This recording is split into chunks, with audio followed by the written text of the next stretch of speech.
Cool Figure TV. Revolutionary salute. Revolutionary salute. Like, share, subscribe. Welcome to the House of Revolution. You know I'm your humble host, the Yao Ming of Revolution. And I got some late breaking news the revolutionaries can use. The news is stolen valor, y'all. Stolen valor. Be sure to wipe your feet. That means hit the like button, like, share, subscribe, let everybody know Cool Figure Live.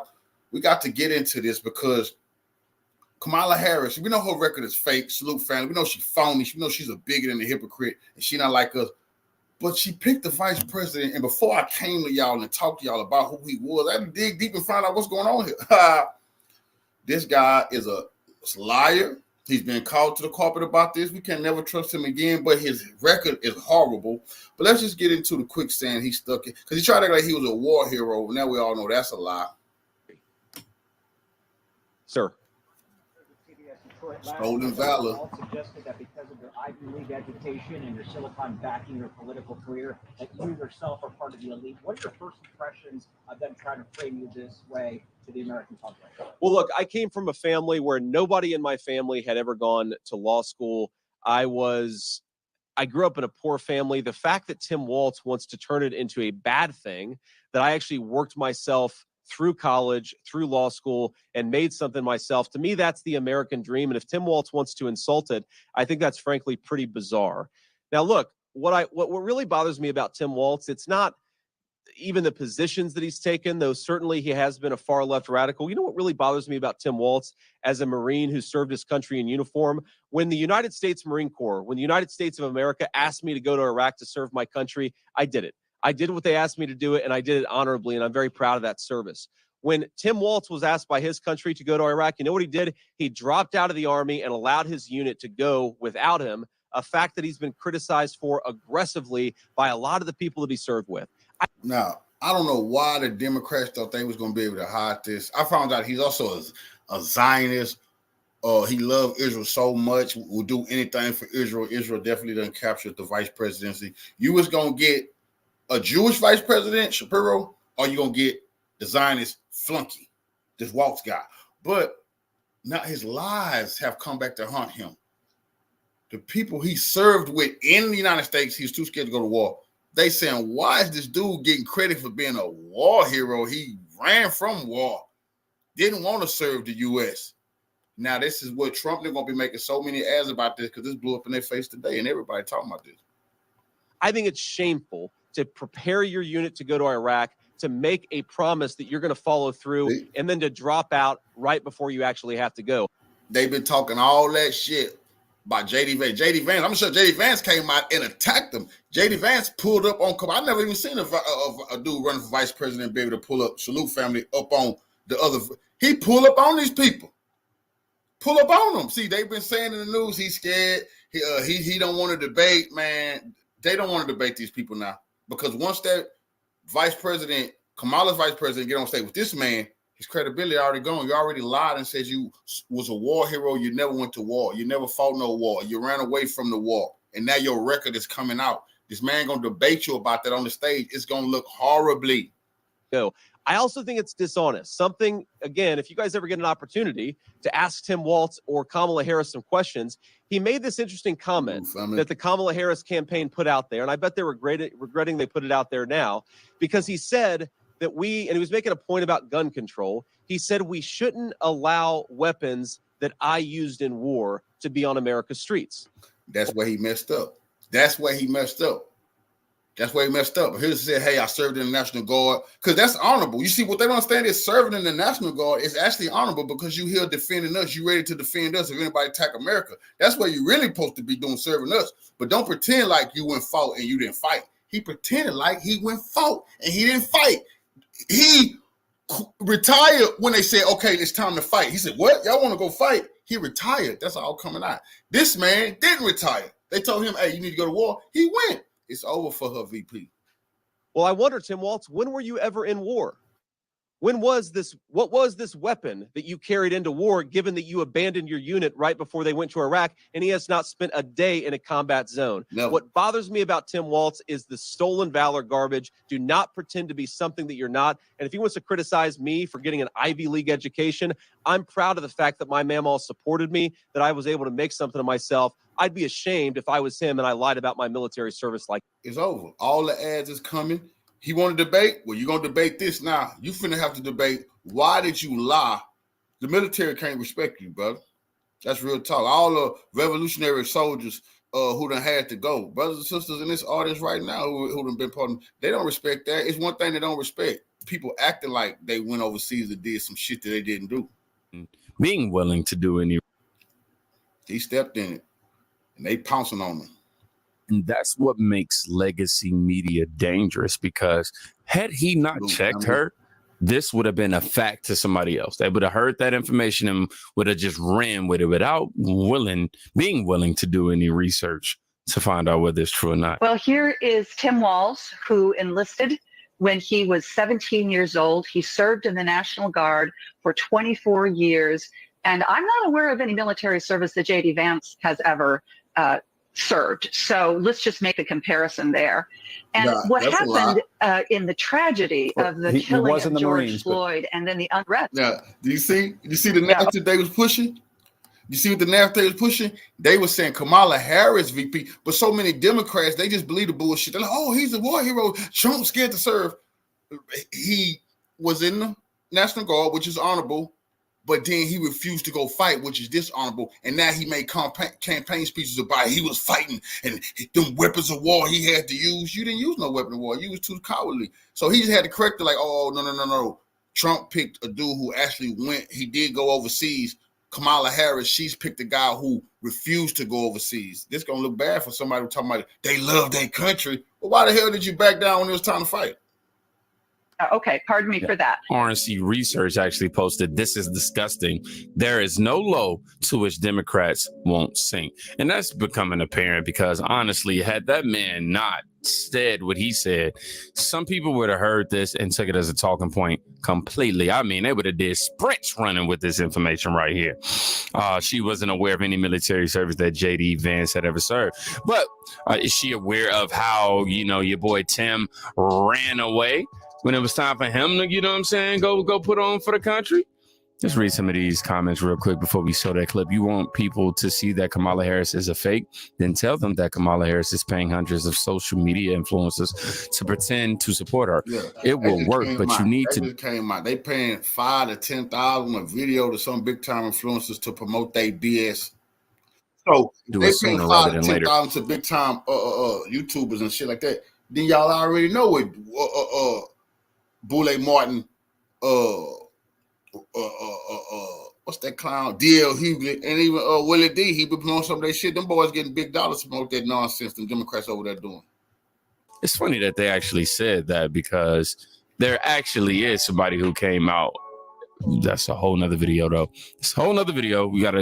But I do have a clip of a woman coming out saying that she's been paid by them. You know what? I'm gonna end up showing a clip of that actually. But yeah, let's read something else. Tim Walz quit the military when he was called for deployment. Vance actually deployed. So there's no comparison, lady. When the United States Marine Corps, when the United States of America asked me to go to Iraq to serve my country, I did it. I did what they asked me to do it, and I did it honorably, and I'm very proud of that service.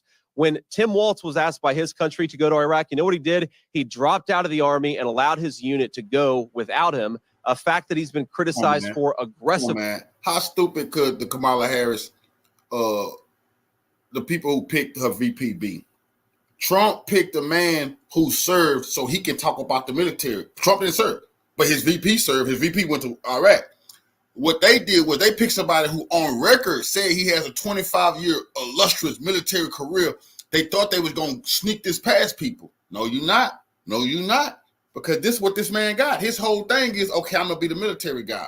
You got a guy who lied about his record. He didn't want to fight. Now, if he would have retired way before it happened, people, that's okay, cool, it's honorable. You retired way before the fight. But he retired when they said, hey, we need you to go lead your troops to Iraq. He put in the notification that he's leaving. That's crazy, but it all gonna come out. That's cowardly, bro. That's cowardly, man. Some people say, well, man, hey, he didn't want to risk his life. Well, what the fuck was you doing in the military, pretending like you was ready to risk your life, talking all that shit, and we know you was gonna talk that shit because all these years later, you all on TV talking about we need to ban certain weapons of war, especially the weapons that you used while you was in war. Never went to no war. Talking points. By a lot of the people that he served with. I think it's shameful. I'm gonna just say this. I ain't never heard of this man. I don't know this guy. He not like us. I just wanted to use that. I ain't gonna lie. But I don't know this man for nothing. And I don't try. Look, I have to harshly judge him. I have to harshly, not necessarily harshly, but I have to, with great focus, put efforts into finding out who he is and what type of person he is. I mean, not that I care because who he's beside is somebody who I don't care about, but is the point. Anyhow, most of us haven't heard of him either. You ain't heard of him. I ain't heard of him. So what are the Democrats trying to do? Governor of Minnesota. It says right here, Byron Donalds, nearly 3/4 of Americans have never heard of Tim Walz. So Democrats are deceptively trying to pass him off as a moderate. Don't let them. That is the weakest answer from Nancy Pelosi. The reason why she had to pause is because radical, old school radical, and he's doing it on behalf of Israel. I had heard him say something about free lunch program. See, first thing I heard, I'm like, okay, that's great. He stole the Panther, but that's how they try to trick certain communities. But when he's talking about free lunch program, he not thinking about you because he also want unfettered, unlimited migration. That's who he want to make sure got something to eat, not you. Because she knows that Tim Walz is a radical progressive. Look, Tim Walz agrees with Nancy Pelosi. He agrees, obviously, with Kamala Harris that what we must have in our country are massively open borders. Tim Walz signed into law driver's licenses for illegal immigrants in Minnesota. He wanted health care for illegal immigrants in Minnesota. Health care, firearms. Remember they saying illegals could get carry firearms now. He giving them everything they need, so they can get firearms, everything. They don't even know who they really is, arming them. This guy is incredibly left-wing. All this VP on VP violence right now, verbal violence, YouTube. Just verbal. It's a metaphor. I shouldn't even have said that word at all. VP on VP. I mean, what you got to do, though. You know what I'm saying? JD Vance over here, making this case for your boy. For me, at least, I'm learning a lot through this exchange. He even fired back at Tim Walz after he mocked him for attending Yale. Sir. Last night, Governor Walz suggested that because of your Ivy League education and your Silicon backing your political career, that you yourself are part of the elite. What are your first impressions of them trying to frame you this way to the American public? Well, look, I came from a family where nobody in my family had ever gone to law school. I grew up in a poor family. The fact that Tim Walz wants to turn it into a bad thing, that I actually worked myself through college, through law school, and made something myself, to me, that's the American dream. And if Tim Walz wants to insult it, I think that's frankly pretty bizarre. Democrats, they indoctrinate, because I know to hate people who have stuff. And that's what they try. Oh, look at him, bougie. He went to school. They want us to hate anybody who went to school, anybody making money. That's why every time they say the Republicans want to give tax breaks and all that, then you poor, you ain't getting no tax. You ain't getting no tax. No, tax everybody. You never get nothing like that. You never make no money like that, but they don't give a damn about you, Now, look, what really bothers me about Tim Walz, it's not even the positions that he's taken, though certainly he has been a far left radical. You know what really bothers me about Tim Walz as a Marine who served his country in uniform? When the United States Marine Corps, when the United States of America asked me to go to Iraq to serve my country, I did it. I did what they asked me to do it, and I did it honorably, and I'm very proud of that service. When Tim Walz was asked by his country... Obviously, this is the full clip from what we watched earlier, right? Okay, I failed at saying that. My bad, y'all. To go to Iraq, you know what he did? He dropped out of the Army and allowed his unit to go without him, a fact that he's been criticized for aggressively by a lot of the people that he served with. I think it's shameful to prepare your unit to go to Iraq, to make a promise that you're going to follow through, and then to drop out right before you actually have to go. I also think it's dishonest. Something, again, if you guys ever get an opportunity to ask Tim Walz or Kamala Harris some questions, he made this interesting comment that the Kamala Harris campaign put out there, and I bet they're regretting they put it out there now, because he said that and he was making a point about gun control. He said we shouldn't allow weapons that I used in war to be on America's streets. Well, I wonder, Tim Walz, when were you ever in war?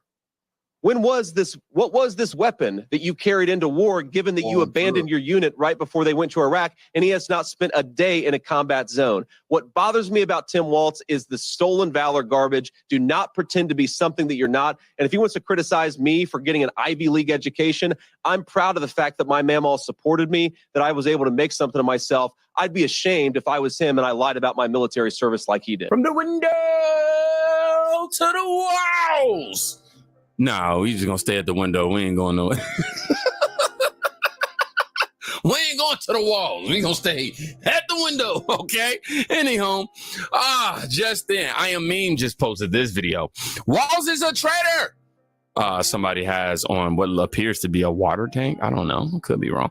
But it says, let me just read the caption. It is Minnesota National Guard leaders exposed Tim Walz for stolen valor, lying about his rank, and quitting when his unit was deployed to Iraq. These are things that obviously we just found out from J.D. Vance, but let's get some more details. He's back again to wage a public war of words against Tim Walz. This is devastating. He abandoned us. I mean, what the hell kind of leader does that? I mean, he just, as soon as the shots were fired in Iraq, he turned and ran the other way and hung his hat up and quit. We'll get to Barron's new message for voters in a moment. But this all starts years earlier, when Barron says Walz's misleading statements about his military service first led him to come forward in the fall of 2018. So you try to get this message out, but Minnesota's largest newspaper checks it out, says it's 100% true, but yet refuses to print. When I hung the phone up, I said, what the hell is this, North Korea? Back in 2005, a warning order went out to the 1st Battalion, 125th Field Artillery to mobilize for a mission to Iraq. At the time, Walz served as the unit's highest non-commissioned officer, but months later, Walz would retire from the Guard, avoid the deployment, and run for Congress. Tom Barron was next in line for the position and was asked to take his place. I was like, well, for Pete's sake, if this guy quit, if I say I'm not going to do it, I mean, what the hell kind of leadership is that? If a company would say he didn't want to lead the group because this other guy who running for VP was the leader. He's like, hey, bro, I'll take the commands from you. What the hell? I mean, I do it because I don't want the troops to think they don't have no leader. This is devastating. So he had to go lead. This is coming from the man who had to take his spot when he ran away from war. But now he run around talking about he a war hero. That was a big mistake. That we're going to deploy to Iraq or somewhere and you're going to be gone for whatever amount of time. And then the foreman just says, no, I'm not going. I mean, what does that say to the 500 people that work in that factory? Barron would go on to serve in Iraq on a nearly 2-year deployment as a command sergeant major. All while Walz began using that title as a congressman. Barron says he first contacted Walz. That man actually had to go shoot, get shot at, survive. A lot of people died. Iraq was hard. No play war, real war. The man right there sitting like that, man, I've been through some shit, straight up killer to get back home. The other guy, now he's using on his resume that he was the leader who took those people into battle, which is an absolute lie.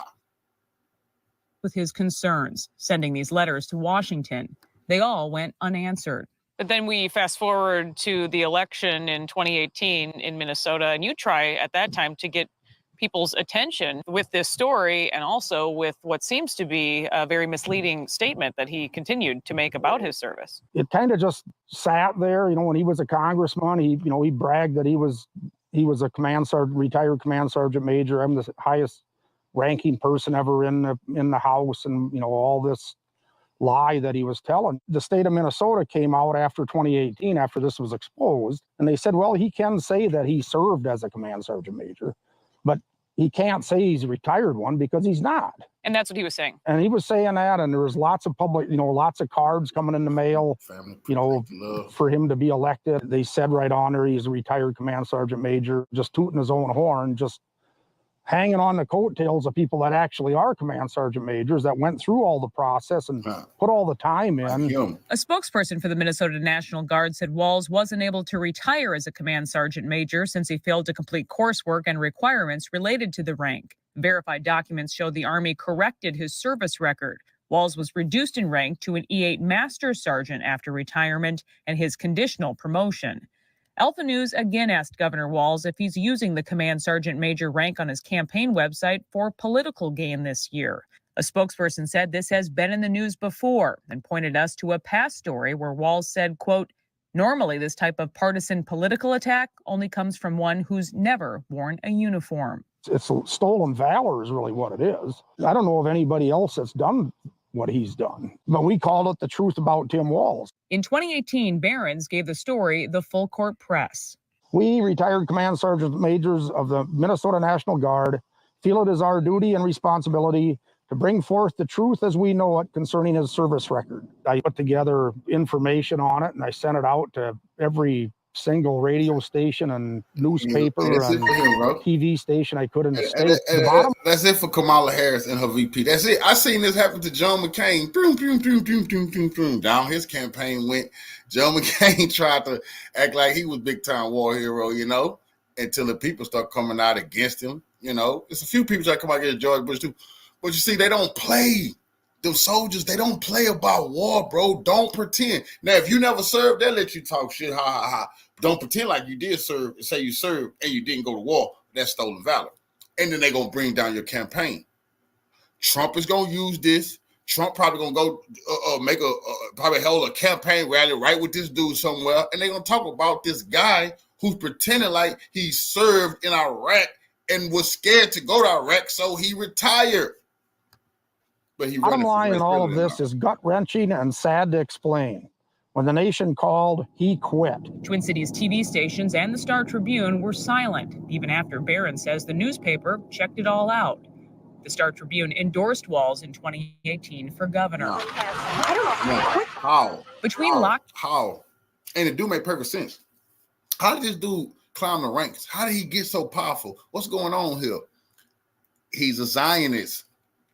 He's one of the most pro-Zionists in the U.S. Congress, most pro-Israeli that it is. Now, they keep bringing up he supported Black Lives Matter. Remember, when they say that, that's why I'm so pissed off that they still say Black Lives Matter because it's like a backhand of black people. That was not our movement. That was a movement that the Zionists controlled. George Soros was funding it. Antifa, all them radicals and some miseducated black people who was out there. But this guy wanted our cities tore up. He wanted us to be painted as looters and thieves and stuff like that. He was a governor. He wanted that. The Zionists love that type of shit. That's why they're doing it over there in England right now too. Lockdowns, riots, unchecked crime, and a charred police precinct. Barron's felt he had no choice but again to come forward. Allowing that to be burned down was just like having the Alamo get burned down. It's like, no, you defend that to the last man. You know, if he would have went to Iraq, he'd still be hiding under his desk over there because that's just the cowardice that I seen portrayed with him. So how about when he also comes out and he calls you guys 19-year-old cooks? I'd take any 19-year-old cook before I'd go to war with him. I don't know how he could even utter such a statement. I mean, it's just absolutely sad. So this election year, it's all built up again to Barron's new grain bin message. He called Jacob Fry an abject failure. So I was like, that's what he is. Walz is a traitor, also made a return. And the last one I put together, he said it himself too, as well. If they don't like my job, they can vote me out. So I wrote, we got to vote him out. We need to vote him out. This is the message that needs to get out right here. This is the one that everybody needs to see. Seeing people whom watched this man coward out, who served, kind of served because he didn't serve if he just, he served, but got out. Anyhow, you get in. They was hyping him, talking about the millennials and Gen Z are so enthusiastic about him. Man, people don't even know who he is. Youngsters have no idea who this man is. This is called propaganda. But they saying, see, he didn't want to let Black Lives Matter burn shit down. See, don't y'all like him, Gen Z? These people are sick and demented. See, he the one, so they think Gen Z is gay, bro. They think all of our youngsters, this is so serious business. They think our youth, because they're trying to pervert and sexualize our kids. So they like, see, Gen Z are so excited for him because he down with the transitioning. He's going to be for all of those type of rights, not none of your religious reparation. You see, this is disgusting what they tried to pull. But now this dude is being outed as a liar. He's not never going to get over this. Getting the real stories from the people who actually can speak to the coward that he is. Still getting to know what type of coward he is. But yeah, they said this video is going to be a pain in the butt for Walz. He can't hide from this. This is something that the American people are definitely going to frown on. We look for leadership. We look for people who are... Man, people don't like that. People don't like that. You the lie now. You didn't go to war. Don't say you went to war. And then you tried to attack Trump VPP, who actually went to Iraq, and you ran away from Iraq. That was the dumbest move they could have ever made. But they making it. So let's just see how JD Vance, I guess he was feeling himself today, because I never even seen no shit like this before in my life. I don't even know the Secret Service will let people do this type of shit. But they let JD Vance go pull up on these people. Now, you see this man. I know you're covering the vice president here. I figured I'd come by and one, just give a good look at the plane. Hopefully it's going to be my plane in a few months, but I also thought you guys might get lonely because the vice president doesn't answer questions from reporters and hasn't for 17 days. Have they given you guys an explanation for why she won't take questions from reporters? No? Nobody? Okay, great. Well, I hope that you changes your mind, because it'd be good for the American people, and I think it'd be good for you all if she actually ran a real campaign instead of one from a basement with a teleprompter. So have a good one, guys. See ya. Boy, oh boy, oh boy, oh boy, oh boy. What you guys just saw there was based JD Vance pulling up on Kamala Harris's plane, Air Force Two, like a goon. Okay, that's what I'm about to start calling JD Vance, a goon. Okay, because he is really out here doing the work. Okay, he has essentially adopted a strategy of following Kamala Harris around everywhere she goes, right? So whatever rally she does, he's going to be there doing a counter rally and spreading the message. Now, JD Vance is not only using the free media attention that he's getting from doing this to answer questions, no matter how stupid the question is, from the media. Really like a little bit different here. You've been criticized as being a little too serious, maybe angry sometimes. What makes you smile? What makes you happy? Well, I smile at a lot of things, including bogus questions from the media, man. I mean, look, I think if you watch a full speech that I give, I actually I'm having a good time out here and I'm enjoying this. But look, sometimes you got to take the good with the bad. And right now, I am angry about what Kamala Harris has done to this country and done to the American southern border. And I think that most people in our country, they can be happy-go-lucky sometimes, they can enjoy things sometimes, and they can turn on the news and recognize that what's going on in this country is a disgrace. And if what Kamala Harris has done at the southern border, and if what Kamala Harris has done to raise the price of groceries and housing, if that doesn't bother you, then I think that you don't have a pulse, right? And so, look, I think my message to the American people is very simple on this, that President Trump in particular has the best sense of humor of anybody I've ever seen in American politics. He loves to joke. He loves to tell, he loves to make fun of everybody that's out there. And I think you got to do that from time to time. But he's also a guy who's very frustrated with what Kamala Harris has done to this country. Both of those things can be true. And I think most Americans can joke around, but also be pissed off about the direction of this country. Thank you, sir. To go after the Biden administration, including Kamala Harris and Tim Walz, who apparently is engaging in stolen valor, and JD Vance spoke on that in response to Tim Walz attacking JD Vance with false claims that JD Vance likes to have sex with couches, a claim that the mainstream liberal media hasn't fact-checked. Last night, Governor Walz suggested that because of your Ivy League education and your Silicon backing your political career, that you yourself are part of the elite. What are your first impressions of them trying to frame you this way to the American public? Well, look, I came from a family where nobody in my family had ever gone to law school. I grew up in a poor family. The fact that Tim Walz wants to turn it into a bad thing, that I actually worked myself through college, through law school, and made something myself, to me, that's the American dream. And if Tim Walz wants to insult it, I think that's frankly pretty bizarre. Now, look, what really bothers me about Tim Walz, it's not even the positions that he's taken, though certainly he has been a far left radical. You know what really bothers me about Tim Walz as a Marine who served his country in uniform? When the United States Marine Corps, when the United States of America asked me to go to Iraq to serve my country, I did it. I did what they asked me to do it, and I did it honorably, and I'm very proud of that service. When Tim Walz was asked by his country to go to Iraq, you know what he did? He dropped out of the Army and allowed his unit to go without him, a fact that he's been criticized for aggressively by a lot of the people that he served with. I think it's shameful to prepare your unit to go to Iraq, to make a promise that you're going to follow through, and then to drop out right before you actually have to go. I also think it's dishonest. Something, again, if you guys ever get an opportunity to ask Tim Walz or Kamala Harris some questions, he made this interesting comment that the Kamala Harris campaign put out there, and I bet they're regretting they put it out there now, because he said that and he was making a point about gun control. He said we shouldn't allow weapons that I used in war to be on America's streets. Well, I wonder, Tim Walz, when were you ever in war? What was this weapon that you carried into war, given that you abandoned your unit right before they went to Iraq, and he has not spent a day in a combat zone? What bothers me about Tim Walz is the stolen valor garbage. Do not pretend to be something that you're not. And if he wants to criticize me for getting an Ivy League education, I'm proud of the fact that my mamaw supported me, that I was able to make something of myself. I'd be ashamed if I was him and I lied about my military service like he did. A few moments later. Well, here is Tim Walz, who enlisted when he was 17 years old. He served in the National Guard for 24 years.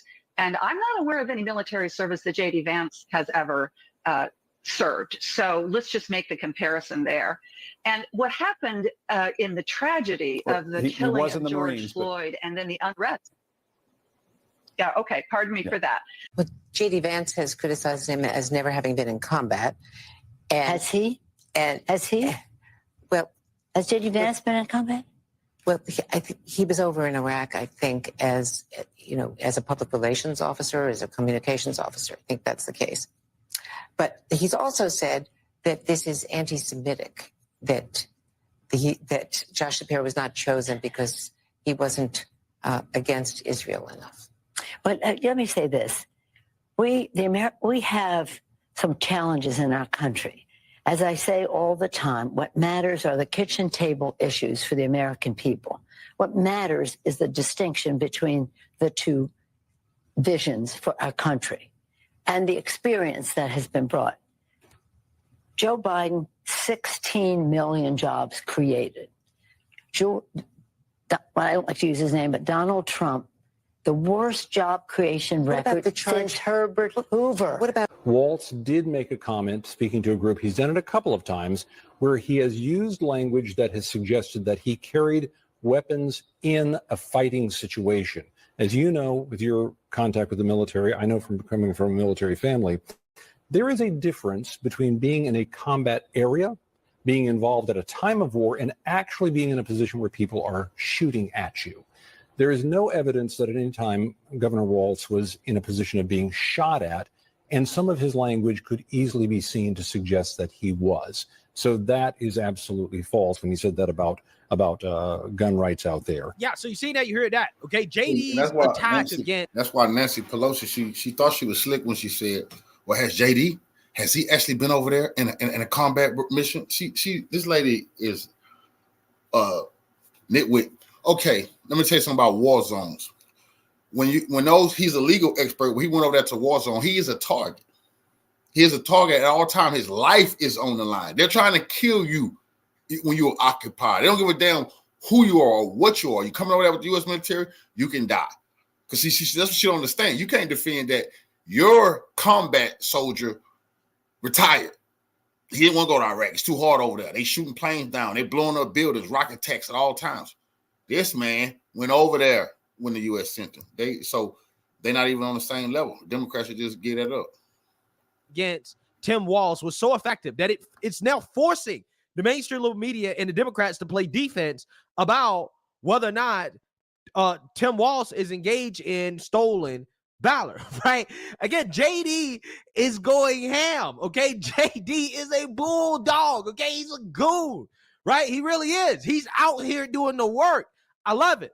So not only is he using this opportunity to attack the Democrats, but he's also using it as an opportunity to call out the mainstream liberal media for the fact that they're not doing their jobs, okay? This is something I've talked about quite a bit on my channel lately, and I'm glad that the Trump campaign is picking up on this, because I really believe that this is the reason why you're seeing Kamala Harris have the surge that she's having. It has nothing to do with her as much as it has to do with the fact that the mainstream liberal media is engaged in an astroturfing campaign to pump up Kamala Harris by never criticizing her and letting her campaign in the basement. Okay, she has not answered one single question since Joe Biden was overthrown via coup. Not one question. Now, again, you would think that in a sane world, okay, where the media is actually neutral, okay, they would be interested in having the American people be informed about the policies of a candidate that quite literally nobody voted for. Okay, this is a major party candidate nobody voted for, and the media doesn't seem to be concerned about giving the American people the information that they need to know in order to make a decision about who to vote for, okay? Because they are colluding with the Democrats to try to stop Trump from taking back the White House, okay? That is what is happening. So JD Vance, every time that he's speaking with the media, every time that the camera is on him, he is calling out these reporters over the fact that they're not doing their jobs. And MSNBC got so triggered by this that they decided to cut the feed as JD Vance is calling out some of their reporters for refusing to do their job. Take a look. Today marks 7 days where she has been the presumptive Democrat nominee and 17 days where she has refused to answer questions from the media. President Trump will go anywhere, into hostile audiences, into friendly audiences, and answer tough questions. I will go anywhere and answer tough questions because I respect the American people enough to say that I should have to earn your vote. I shouldn't be expected to be given your vote while I hide in a basement or stand in front of a teleprompter, which is exactly what Kamala Harris has done. So I'd ask all the reporters here to show a little bit of self-awareness. All right, that is Donald Trump's running mate, Ohio Senator J.D. Vance, speaking now in Michigan. He's also gone directly after Tim Walz. They've been begging this man to talk. They've been wanting to hear him talk. Now the man is off the chain and kicking their ass. They silence him, shut him up. What? Y'all been saying y'all want the man to debate, and y'all want to debate Trump. They have just been full of propaganda. It's all falling apart, really. Over his military record. Back with us now, Republican strategist Susan Del Percio and Democratic strategist Basil Smikle. Again, Vance is on this shadow tour going where the Democratic ticket is going. Trump's not with him. But what did you make of those comments, Susan, we just heard? Trump ain't got to be with him. He going wherever they go. Wherever they show up, he's showing up there. Y'all just seen the video. He pulled up to them. Because he ain't Secret Service. That's crazy in America. He a senator. He went exactly where the governor and Kamala Harris was at. He was on the same runway with them, pointing at them, telling the media, why y'all don't go ask them these questions? Go talk to the man about his stolen valor. And go ask her some questions about what does she plan on do for this country. That shatters the media's lie that he's hiding from them. Trump's hiding from them. Oh, really? No, they're stalking them. Trump and J.D. Vance is stalking the Democrats. They want this. Very good. I mean, the point of vice president, there are two things. It's to put forward the tickets agenda and attack, frankly, the opponent. So him going after Harris the way he has is just kind of pitiful. That's what he's got. She's in a basement. He should be, if he wants to talk about a record, talk about a record. He's hiding because he's got nothing else. And so he says he goes into hospital. He's hiding. Ma'am, no, he's in front of the microphone. You can't be hiding when you're in front of the microphone now. Stop the nonsense. No, he's not hiding, ma'am. No, Kamala is hiding. She won't talk without a teleprompter because she'll go off script. She don't know what she's talking about. They're trying to handle her. And that's why they put their old Zionist handler. That is her handler. They talking about people so energized. Well, I thought y'all was energized about Kamala. You just go to MSNBC, listen to them now. Ooh, the governor, Walz, this energizes Gen Z. Stop lying. That is a 60-year-old man. I thought y'all said this was a new day for the Gen. See the play they ran real quick? They just talked about this is a new day. They turning the reins over to a new generation. That man ain't no new generation. No, this is a scam. And it's falling apart. Hostile territory, he still can't answer a straight question. So, I mean, this is the guy who comes up with lines about single women and cats running the country. He's really flat, in my opinion. Your thoughts, Basil? There's a through line here because he said that in this clip that the press should be more self-aware. When he talks about Donald Trump not being afraid to go into certain rooms, he went into NABJ, the black journalist, and waved his finger at the black journalists that were on stage with him. So this isn't about going into rooms and not caring. This is about berating people and insulting folks. That's what they do. That's what they're good at. So yeah, they'll go into any room. Berating people, insulting folks. See, these people that have disrespected that man the whole time, just all kind of sexual nonsense and innuendo at that man, they can't take this. See, that's what they wanted to see. Like, Trump is trying to bully. They're trying to bully a black lady. This is disgusting, man. This is politics. What the hell y'all talking about? It's rough. What y'all talking about? The gloves is off. It's gonna get worse. You people better be ready. Y'all been talking about a debate. What the hell you think they're going to get in the ring? Come on now. Hell no. That they need to, that's necessary, but they're going to do it with a more hateful message, not one where they're willing to actually engage and talk about issues. Guys, stay with us. Wow, that was probably one of the most fascinating segments that I've ever seen on MSNBC because you have the white woman. You hear the feel, man. You hear the under. They unsure. They're like, whoa, wait a minute. Why? Because Trump and them came out with their message together today. Him and JD Vance. I haven't been liking JD Vance. Like, why did Trump pick this clown today? He showed he got his stuff together. Took him a little time to get his feet up under him. He came out swinging. He's so confident. He's stalking them. He's so confident. He's stalking them. And now you can hear it in them Democratic operatives' voices. Oh, they're just being bullies. They don't want to talk about the issues. You a liar. That's all they talking about is the issues. They're saying Kamala won't tell us what's her issues. What is she standing on? Let's hear some of that. Hell no. Are you crazy? People don't want to vote for what Kamala's standing on. Huh? You're going to get to a lot Republican strategist basically sounded like a Democrat when analyzing what JD Vance said, okay? And it's just so funny because this woman is so clueless that she doesn't realize that she makes absolutely no sense. She's basically saying that, well, JD Vance doesn't have anything, that this line of attack is, I don't know, not effective, when the whole point of what JD Vance is saying is that the media is not covering Kamala Harris, right? They're not asking Kamala Harris questions, okay? This is why these so-called Republican attacks are not effective. Is not because the attacks don't land or that they don't have solid arguments against Kamala Harris and Tim Walz. It's the fact that the media won't cover it, right? They won't cover it, right? And they also don't want to ask Kamala Harris questions that may expose her, right? That's the whole point of what JD Vance is saying. He's 100% right. The media is covering for her, and he is saying that, listen, we will go anywhere, which they have, right? I mean, JD Vance has been following Kamala Harris around, and he's taking questions from everybody, right? All the media outlets, okay? Trump went into the lion's den, a black journalist, and dragged his scrotum all over him, okay? That's what he did. But what has Kamala done? What has Tim Walz done? They done nothing. They've done nothing but run and hide from a very friendly media, which tells you everything you need to know about that ticket. It is weak, okay? It's weak. I mean, even the black dude was more in touch with reality than that woman, right? The black Democrat, he was like, well, yeah, they will go into the lion's den just so they can say hateful things, right? That's what that dude came up with. I'm like, okay, well, that's not as bad as the take that your colleague just gave there. But again, these people are ridiculous. What's happening in the media is a self-fulfilling prophecy, right? They say things like, oh, Republican attacks aren't working, while at the same time ensuring that their ignorant audiences never hear the attacks that are coming from the Republicans that the media claims is not working, right? That's how they play the game, guys. They put out a narrative and say, oh, Republican attacks aren't working, while at the same time, they'll never tell you what those attacks are, right? They'll never tell you what the Republicans are saying because they don't want the audience to know what the Republicans are saying. This is what we're dealing with, right? A rigged media, 100% rigged.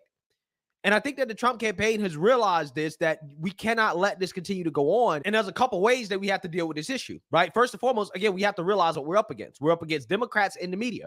Well, how do you deal with the media? Well, you have to discredit the media, right? By calling out the media every time you're interviewed and you say, hey, why are you not talking to Kamala Harris? Why are you not demanding to speak with Kamala Harris and for her to answer questions? Because Kamala Harris came to power via coup. Nobody voted for her, and she hasn't answered any questions. And we have to remind the American people while they are watching these mainstream liberal media outlets that, hey, these outlets are not trustworthy. These guys lied to you about Joe Biden, said he was amazing until after the CNN debate where they actually admitted the truth. Okay? Now, these are the same individuals who are now propping up the coup candidate that nobody voted for. They're not asking questions about the coup. They're not asking questions about Kamala Harris and what she believes, and they're not saying anything negative about her. It's propaganda, right? You should not fall for the propaganda. The Republicans have to speak directly to the audiences that are watching, because these are the people that are being brainwashed. And it is a powerful effect. I'm telling you, because we witnessed it happen. Joe Biden fell apart after the CNN debate because the mainstream liberal media stopped covering for him. They finally told the truth and he collapsed, okay? They throw Kamala in. Guess what? The media is covering Kamala like she is the greatest thing ever. Guess what? Her poll numbers skyrocket. But just a couple months ago, Kamala Harris was the most unpopular vice president ever. Again, how does that work? How do you go from being the most unpopular vice president ever to now she's the greatest thing since sliced bread? And again, the polls are reflecting that people are falling for this nonsense. Again, how does that happen? It happens because of the media, right? So yeah, I know nobody watches CNN, but collectively, a lot of people watch CNN, MSNBC, ABC, NBC, PBS, you name it. Collectively, again, this is what's happening in the media. This is what they're doing. Every channel outside of Fox News is kissing Kamala Harris's ass. And also I'll throw News Nation in there as well too, right? News Nation, Fox News, Newsmax, every other major channel, again, they're kissing Kamala's ass. And that's something that we have to deal with. So I think what is happening is that, again, the Trump campaign has realized that, hey, anytime we're in front of the media, we got to call out the media. We have to basically discredit the media, discredit what people. It's all falling apart real quick. Okay.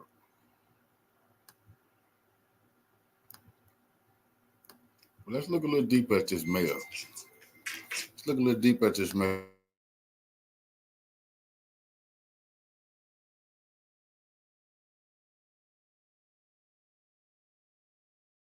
Kamala Harris will now appear with her running mate Tim Walz at a rally in Pennsylvania later today.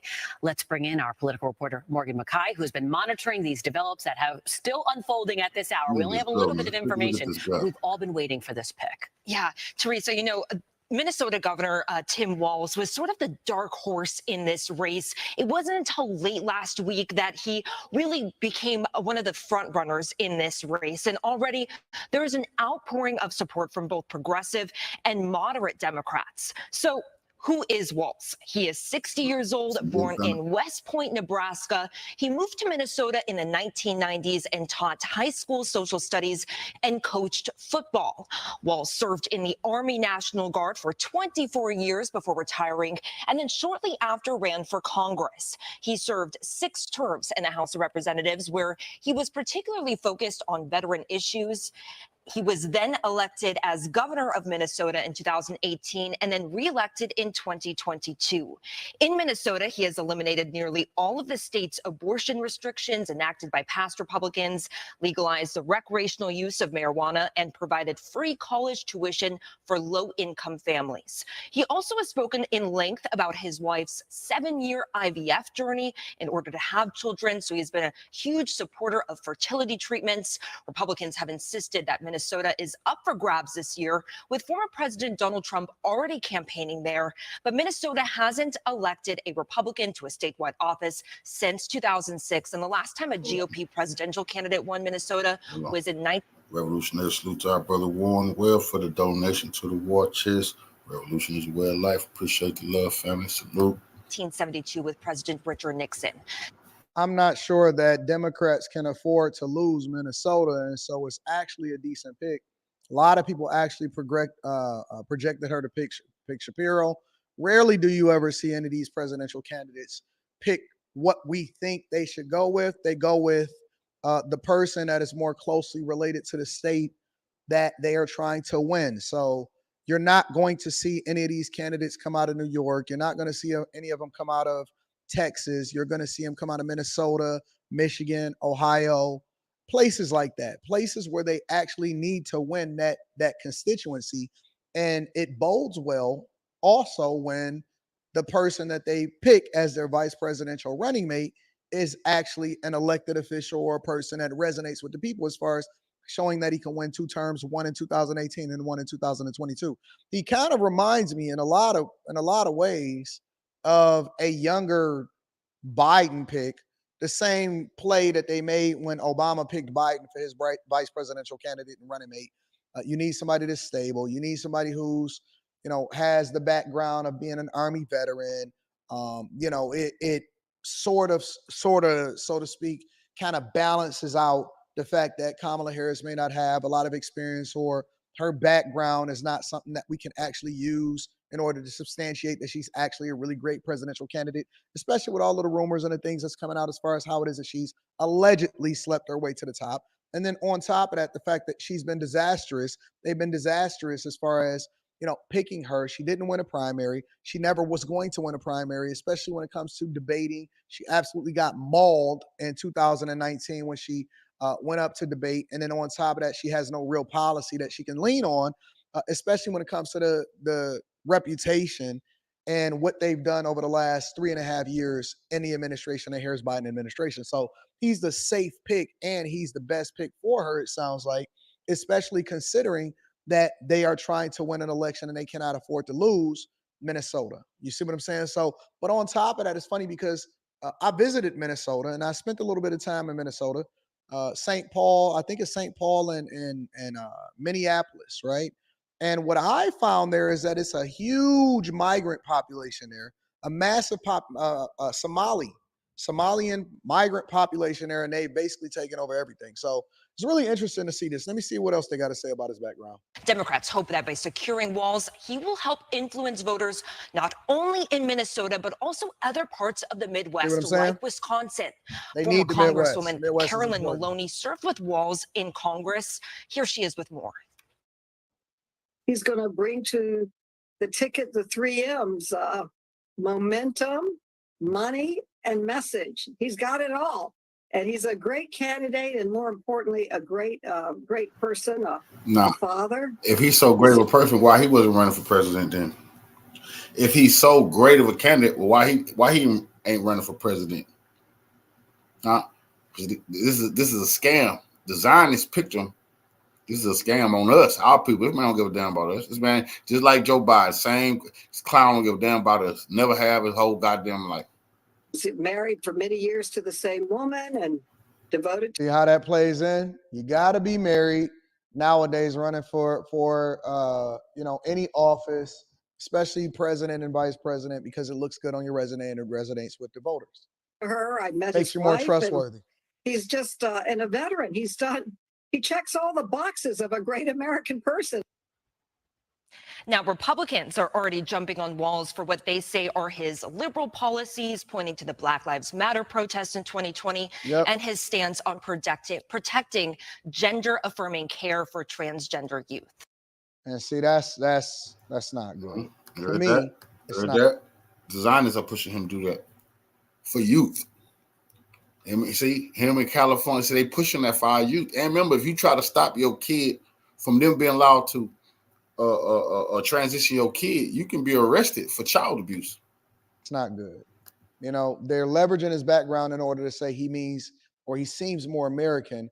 But if they're saying that during his administration as the governor of Minnesota, that one of the things that he stood on one of his landmark legislation, which in my opinion aligns right up the alley of Kamala Harris, and then before her, Joe Biden and Obama, of gender affirming care, basically championing the alphabet community as a new voter group. And then ultimately it's going to go into the migrants. I think it's horrible. I think it's absolutely bad. You were telling me that you know people who live in Minnesota and they really like this guy. So I guess the question is for everybody who doesn't know him, because we're going to start to get to know him now. What does he bring to the ticket?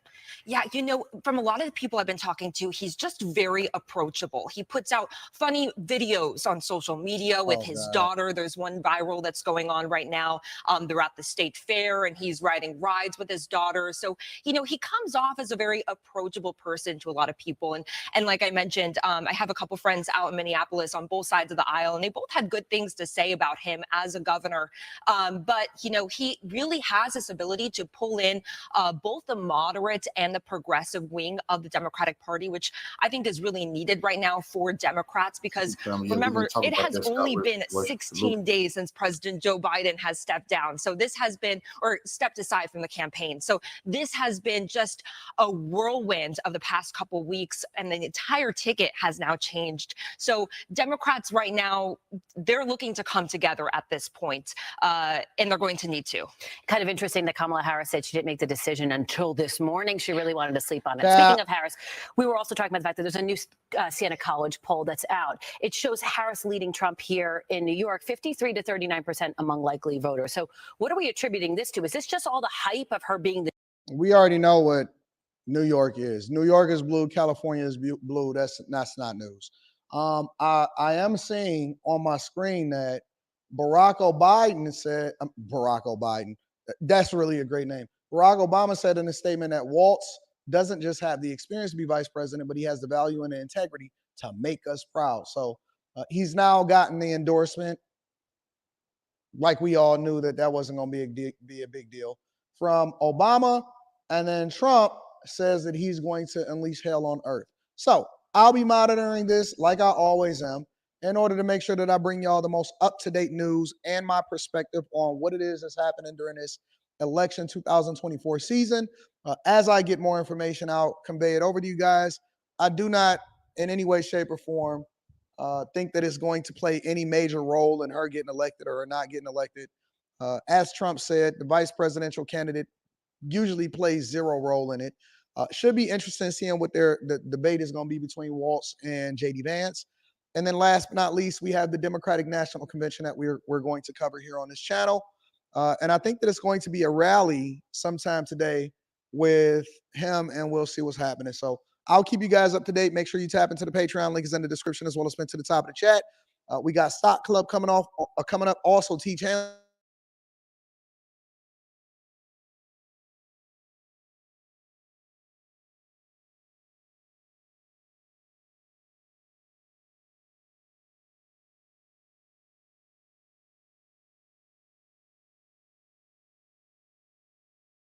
Well, tonight on the podcast, ladies and gentlemen, Vice President Kamala Harris, I'm pretty sure you heard by now, has selected Minnesota Governor Tim Walz to be her vice president in her administration. Now, we look into Vice President Kamala Harris's pick, and it was the worst pick. Revolutionary salute to our brother Adrian for the donation to the war chest. Revolution is a way of life. Absolutely appreciate the love, family. Salute. Ever. Let me give you a short clip, and this is just touching the iceberg with this man. Let me go ahead and roll this clip. Should Minnesota be a sanctuary state? If the definition of that is that the federal government enforces immigration law and local law enforcement enforces local law, then yes. Should cities be allowed to be sanctuary cities? Yes, local control. So you heard this man, and we talked about this before. So this man is for breaking federal law, which really should be having him removed from office and jailed. But he's okay. See, it's okay for the Democrats to say states' rights when they want to let the illegals in. But it's not okay for Republicans to say states' rights. That's racist. Okay, with breaking federal law. He doesn't want federal law enforced. He don't want federal law enforced in the cities at all. His state is a sanctuary state. So that's a lawless state. Minnesota is the second highest income tax state after California. And we know how Black Americans have been ethnically cleansed, financially ruined in California. If you're not making a bag in California, or you don't have a good family unit in California, a lot of Black Americans have left. They're only 6% of the population now in the state of California. So Kamala Harris went and picked a pro-open border candidate. Open border candidates do not benefit Black Americans at all. The reason why it don't benefit Black Americans, let's just think practical. So we have a homeless population in the state of Minnesota, cities like Minneapolis, etc. And George Floyd happened in this man's state too, and he was the governor at the time. We have a homeless population. We don't have homes for those people. You're saying, come on, bring them all on in. Well, we got homeless Americans on the streets, Black Americans we're talking about in particular. Where are you going to put all these new arrivals? Oh, you're going to put them in a shelter, but you're going to leave the American citizen on the streets, but you're going to put all these new arrivals in shelters. These new arrivals, you give them money, you giving them food stamps, you giving them in your state driver's licenses. Oh yes, he signed that too. So you doing all this for the migrants, wanting to be able to carry weapons, while American citizens are suffering, going through it with the Biden-Harris administration and this horrible economy. The stock market has tanked, and it's because of Bidenomics and Kamala Harris and what they done together are ruining the economy of the United States of America. And you mean to tell me, you shiftless Boule members, that Black Americans need to go out and vote for Vice President Kamala Harris for president, who's pro-open borders? This woman won't even do an interview because she can't even talk right because she's going to mess up. She won't do an interview even with safe platforms like MSNBC, CNN. She won't do a press conference. She won't do anything because she's afraid that she's not going to be able to say nothing right. She's going to start cackling like the Joker somewhere. Then she picks a guy that's pro-open borders. Any Black American who got just even a little common sense would say, hey, nah, that's not it. Now, I got a couple questions, though. You know, she's all pro-women and get rid of your children and all this sort of things like that. Why didn't she pick a white woman? Why did she go pick a white man? White women, you know, you may be listening. What if she was for women? Why did she pick a white woman or Hispanic woman or anything like that? Right? She's talking about equity, but she couldn't pick a white woman. That's interesting. She wouldn't pick a man. But let me tell you something. What I do know about women like that who's married to men of y'all community, sometimes they think they're a little better than y'all. I've seen it. Y'all get mad when I just say it, but you know good and well. And sometimes they don't even like white women like that. They'll marry their men, but they don't like the women. I'm just telling you what I noticed. If she was smart, Kamala, you don't got Wes Moore. And I know some people say, well, you pick him, then the white people not going to vote for him. How do you know? How do you know anything? Wes Moore would have been the right choice, actually, for her. Maybe Senator Mark Kelly would have been okay for her to pick. But they would have a lot to work with that lady. I mean, just keeping it 100. Her choice of vice president, if she gets to that level, and her, no. That is Biden administration on steroids. Because she's pro-open borders. He's made it happen in his state. Okay. They pro unaliving your children. They pro giving resources to people that's not even citizens of the United States of America. They're, going to prioritize LGBT and anybody else, but they will not prioritize Black Americans.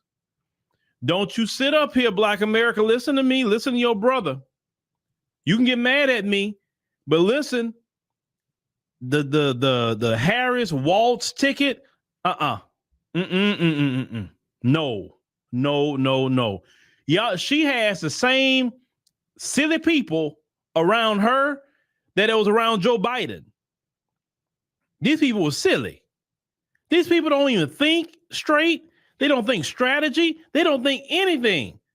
If people are having a problem with the migrant crisis, why would you go select somebody who's pro that? That doesn't make sense. And listen, Oh, y'all done gave Trump an alley-oop now. Oh, man. Look, he already was going at Kamala, but this guy she picked, he literally got an alley-oop out of the world. Like, at first, Trump was kind of worried a little bit, but now he cool now because he really going to hammer about the border now. She failed on the border. He fails in his state by just being open borders. Oh, he going to ride that all day. And people in Chicago, New York, many other cities throughout the country have been watching the migrant crisis happen in their cities. They can't in good conscience say, I'm gonna go vote for them. And they're not gonna do what they said they was gonna, you know what I'm saying? They're not gonna do what they did in their state or she was over the border, right? Joe Biden gave her that task and she did nothing. Come on in. Revolutionary. Why? Because that's how her mammy got over here. And that's what I'm realizing. Black America, if people mammy and them came that way, that's usually when they more lean on it. Think about it. If you're a Black American and your people been here before America was even, because we built America, we're not talking about no immigration. Because let's call it what it is. It don't benefit Black Americans. It benefit corporations. It do that. Maybe some smaller businesses who can get away with hiring. Americans have never been. Right now, if you ask a lot of Black Americans, what's the number one issues that they're facing? They're not going to say helping migrants like they'll tell you LGBTQ rights. That's not what Black people talking about at their table. They're not talking about Roe versus Wade. This is BS the Democrats put on our people. The Democrats put that on our people. Nobody. It's nobody in our community is caring about those things.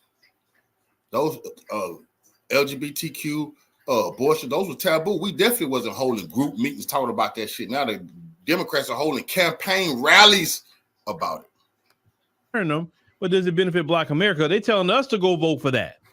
If you go vote for Harris Waltz, you voting to be broke.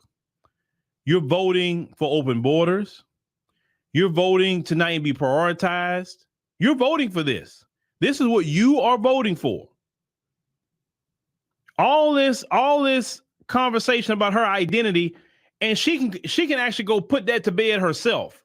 She won't even come out and settle it herself. She's dodging everything, right?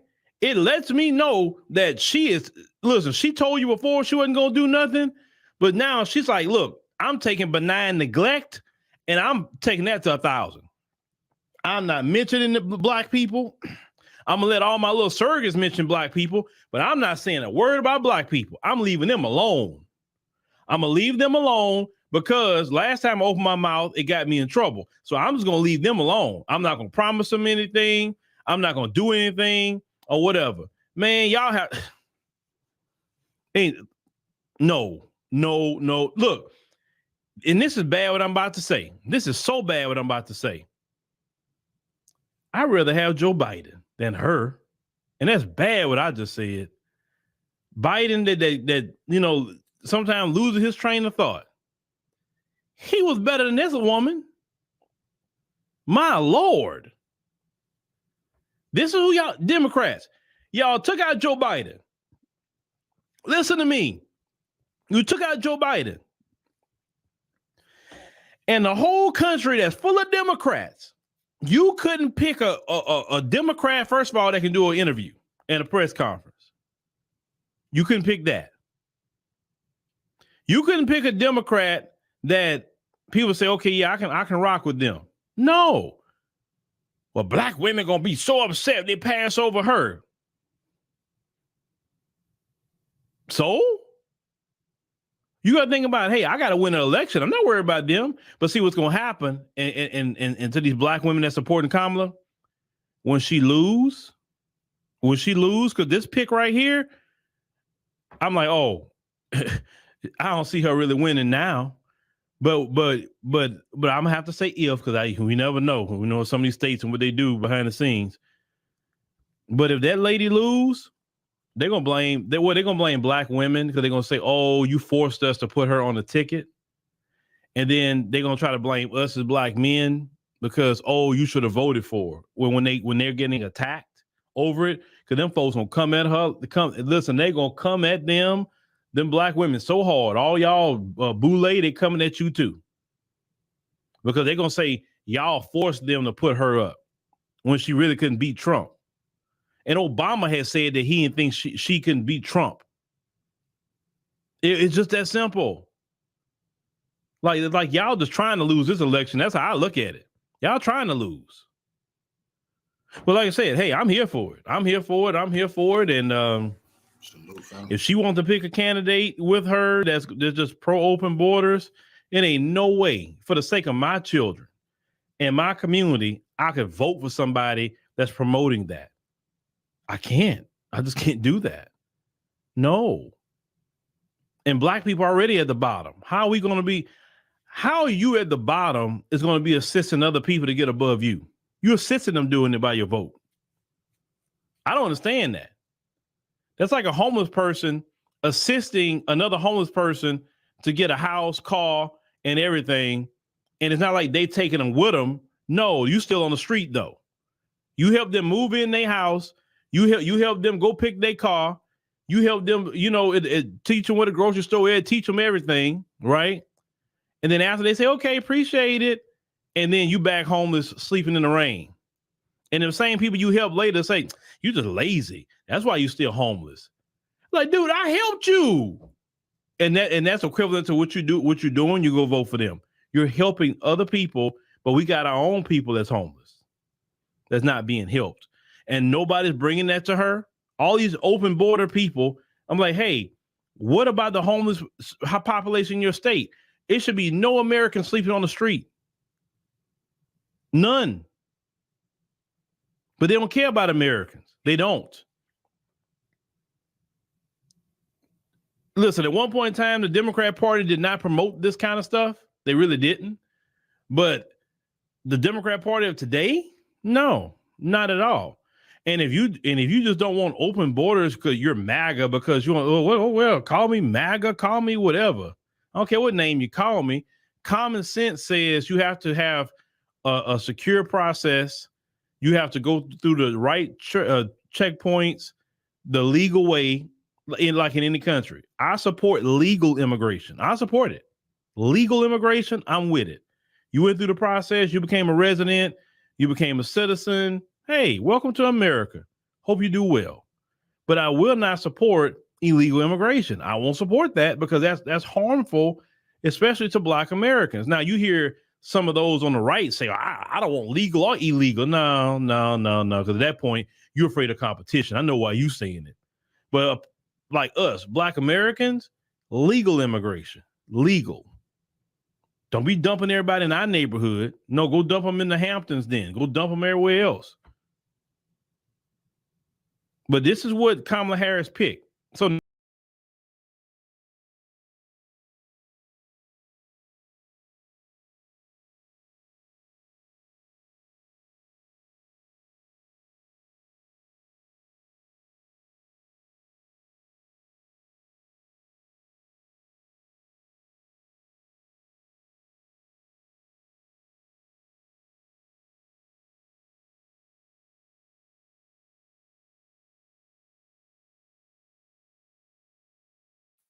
So, shout out to Be Easy and Roger Meadows for sending me this because somehow I missed it.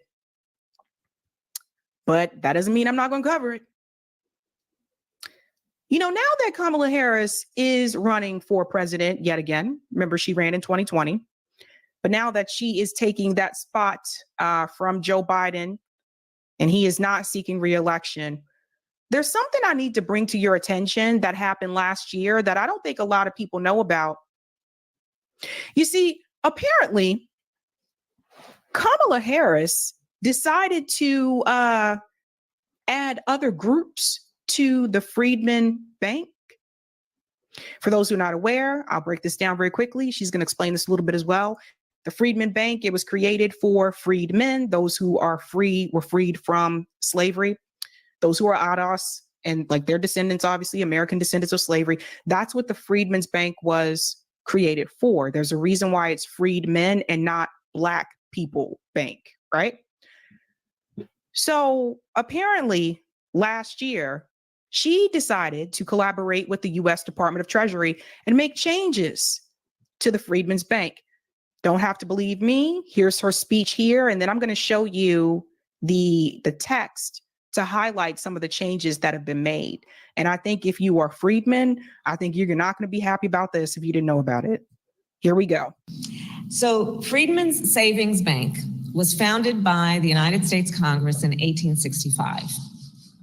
It was a bank unlike any other our nation had known.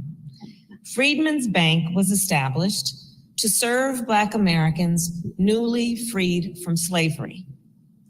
So notice once again, she tells you exactly what the bank was established for. So here is Kamala Harris openly admitting she knows who this bank was for. Let's go on. To help them build wealth and to build a better future. At Freedman's, to open a savings account, you just needed 5 cents, which, as I've calculated, is about $1 today. In the years after its founding, tens of thousands of Black families opened an account at Freedman's. They saved up to buy a farm, to build a home, to open a business. Even school children saved their pocket money to deposit it in this institution. And then 9 years later, after the bank first opened its doors, because of an economic downturn and because of the organized assault on the project of Reconstruction, Freedman's Bank was forced to close. Over 60,000 people lost their savings. Now, Freedman's Bank was guided by a vision. The vision of an economy that works for all Americans and includes all Americans. Let me pause. So you see what she's doing? Notice how includes all Americans. So this is something I do want to point out. A lot of times people bring up Black Wall Street, the burnings of Black Wall Streets. There are several different Black Wall Streets at that time. But a lot of times people bring that up as another example when freedmen lost their wealth in this country. But that's not the only example. This is another example here, the Freedman's Bank, where all those people lost their wealth. So just keep that in mind. The vision of a nation in which all people have access to the financial resources they need to succeed, to thrive, and to determine their own future. Truly at the heart of that bank was the concept of self-determination. Over a century and a half later, in communities across our nation, that vision remains unrealized. Consider, today, Black entrepreneurs are 3 times more likely to report that they did not apply for a loan for fear of being turned away by a bank. Pause. Do you see what she's starting to do? So now all of a sudden it went from freedmen to Black entrepreneurs. So there's a difference between Black and freedmen. So you see what she's doing? Wait for it. It gets crazier. Watch this. Often anecdotally, because they heard about that experience from friends and relatives. Today, Black and Latino homeowners are rejected by traditional financial institutions at a higher rate when applying for home loans. Now, do you see what's happening here? Now she's added Latinos to the Freedman Bank situation. I'll say this again. The Freedman Bank was established for freedmen, not Black people, not Latinos. But see what she's doing? I told you guys, she snuck this one under the radar. Everybody see this? Okay, let's continue. And this is the case even when they have credit profiles similar to other applicants. Today, many immigrant business owners, including some Asian American business owners, face language barriers that limit their ability to access capital and banking services. And people who live in rural areas, including many Native Americans, often lack access to traditional financial services of any kind. Now, that is true. She's correct about that. However, once again, notice she's adding another group to Freedman Bank. And here's the thing. I agree that all of those groups, yes, they do have struggle. They do have struggles that are different from those that are part of the majority, than the white majority. That is correct. I'm not here to tell you that they shouldn't receive some type of help. I believe they should receive some type of help. However, it should not be a part of the Freedman's Bank. Absolutely not. Because here's the thing, ladies and gentlemen, when you notice when there is something specifically for another group, we're not added to it. When they passed the anti-Asian hate crime bill, we weren't added to that bill. These are the things I want you guys to pay attention to. Again, this is not to get you to feel some type of way towards other groups. I love all people, but in particular, when it comes to freed men, notice how, going back to the video we showed before, when she said, well, no, I'm not going to sit up here and do something specifically for Black people. No. Remember she said that? So here we go again with the Freedman Bank, something that was specifically for freedmen. And here she is adding other groups to it. What does that tell you about Kamala Harris? Let's continue. So President Biden and I know that for our nation to succeed, these disparities must be spoken of, acknowledged, and addressed. One of the last actions, as you heard Secretary Yellen mentioned, I took as a United States Senator was to team up with Leader Chuck Schumer and Senator Mark Warner and Senator Cory Booker and Chairwoman, Maxine Waters, to invest $12 billion in community lenders, which of course are financial institutions that predominantly do business in overlooked and underserved communities. Now, did you listen to what she just said there? Good point here, Casey. She's going to take this bank from Freedman. So insidious. Obama. You call Kamala Obama? Okay, I haven't heard that one. I heard Kamala, but Obama is full of nothing but audacity and tricks. That's what I like this.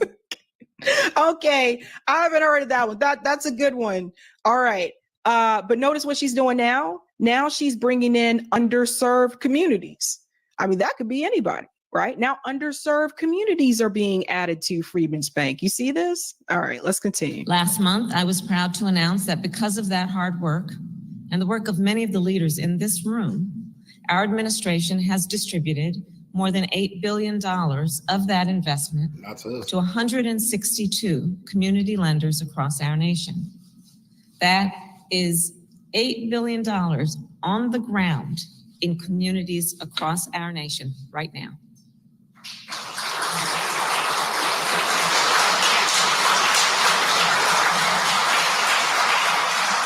And I'll share with you some of the examples. In North Dakota, Native American Bank lent $10 million to help fund an opioid addiction treatment facility on tribal lands.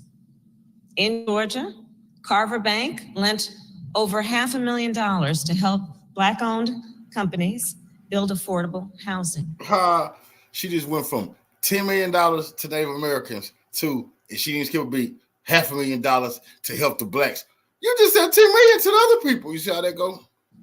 And in Mississippi, Hope Credit Union, led of course by the great Bill Bynum, lent $10,000 to a Black-owned and woman-owned coffee company. $10,000. Is she a Black woman owned it? What? $10,000? To these people, this is disgusting, bro. You know what?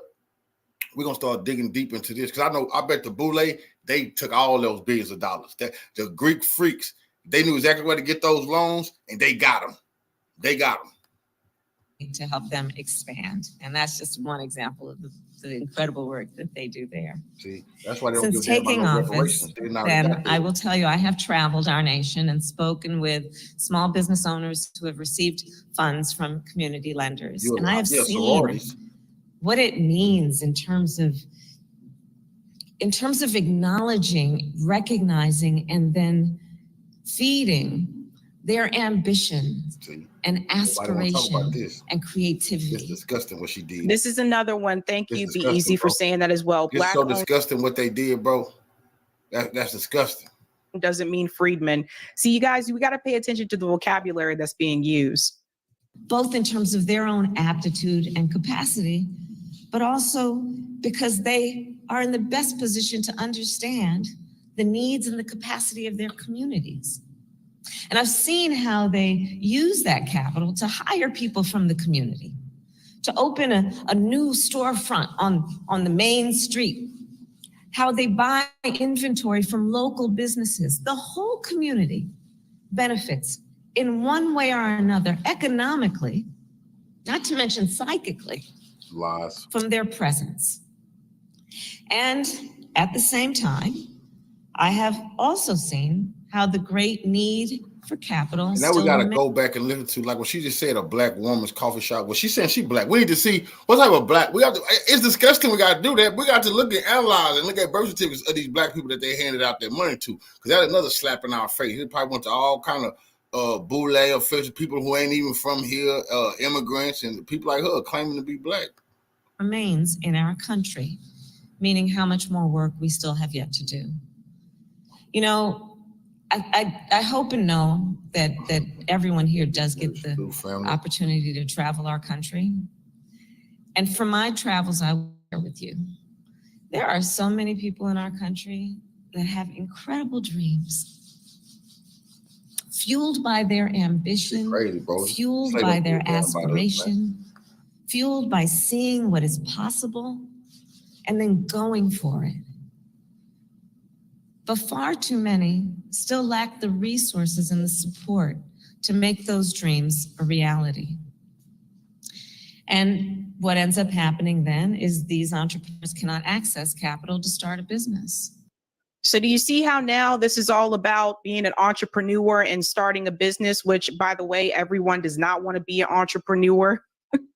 Everyone does not want to, go into that field. And it's not for everyone. Let's be honest. Do you think that entrepreneurship is for everyone? Because I don't think it's for everyone, right? So you see what she's trying to do here, right? Okay. Let's look at some of the text here, because I just want to show you a couple of things. We're going to pull up this. Look, they've already changed, even in the title. This is the same event. Again, this is last year. Vice President Harris announces new efforts to expand capital access. Here we go with that word access again. And contracting opportunities for minority-owned and underserved businesses at the Freedman Bank Forum. That's crazy. So now a bank that was established and created for freedmen now is including all minorities. Everybody, and remember, a minority is an Asian lady, a white lady, women are minorities. Imagine that. Yes, that's crazy what they did, man. And underserved businesses.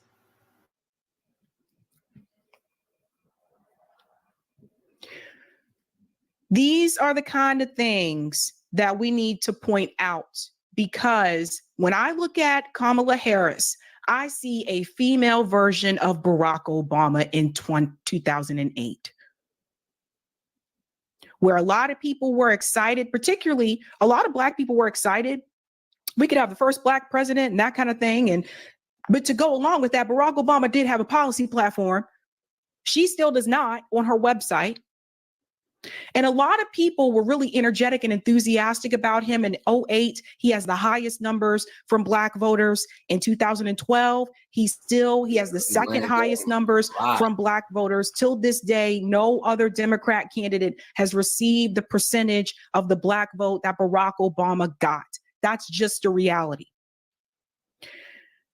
But something came after that because Barack Obama, you know, he's a little bit more charismatic than Kamala. She's not as charismatic. She really come across as fake to me. But Barack Obama let a lot of people down, not just Black people, but he was a finesse. In particular, Black people were really disappointed by Barack Obama. He made all these promises, then he got into office and didn't do anything for Black communities, went to Flint, Michigan, and stood in front of a room of Black people and pretended to drink their dirty water. Barack Obama did that. You can't get more clownish than that.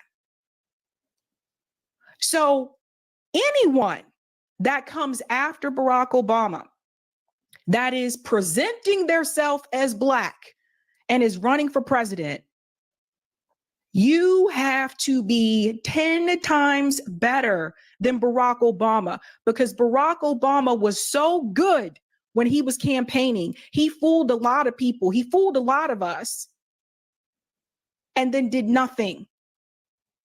So this time around, in particular, lower income Black voters are much more skeptical.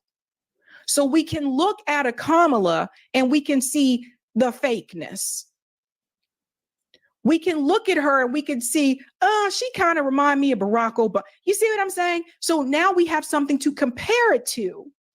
At the time when Obama was running, you know, Shirley Chisholm, she ran, but a lot of us that were part of that Obama voting coalition weren't even alive when Shirley ran. So there was that. And she was also a Black female.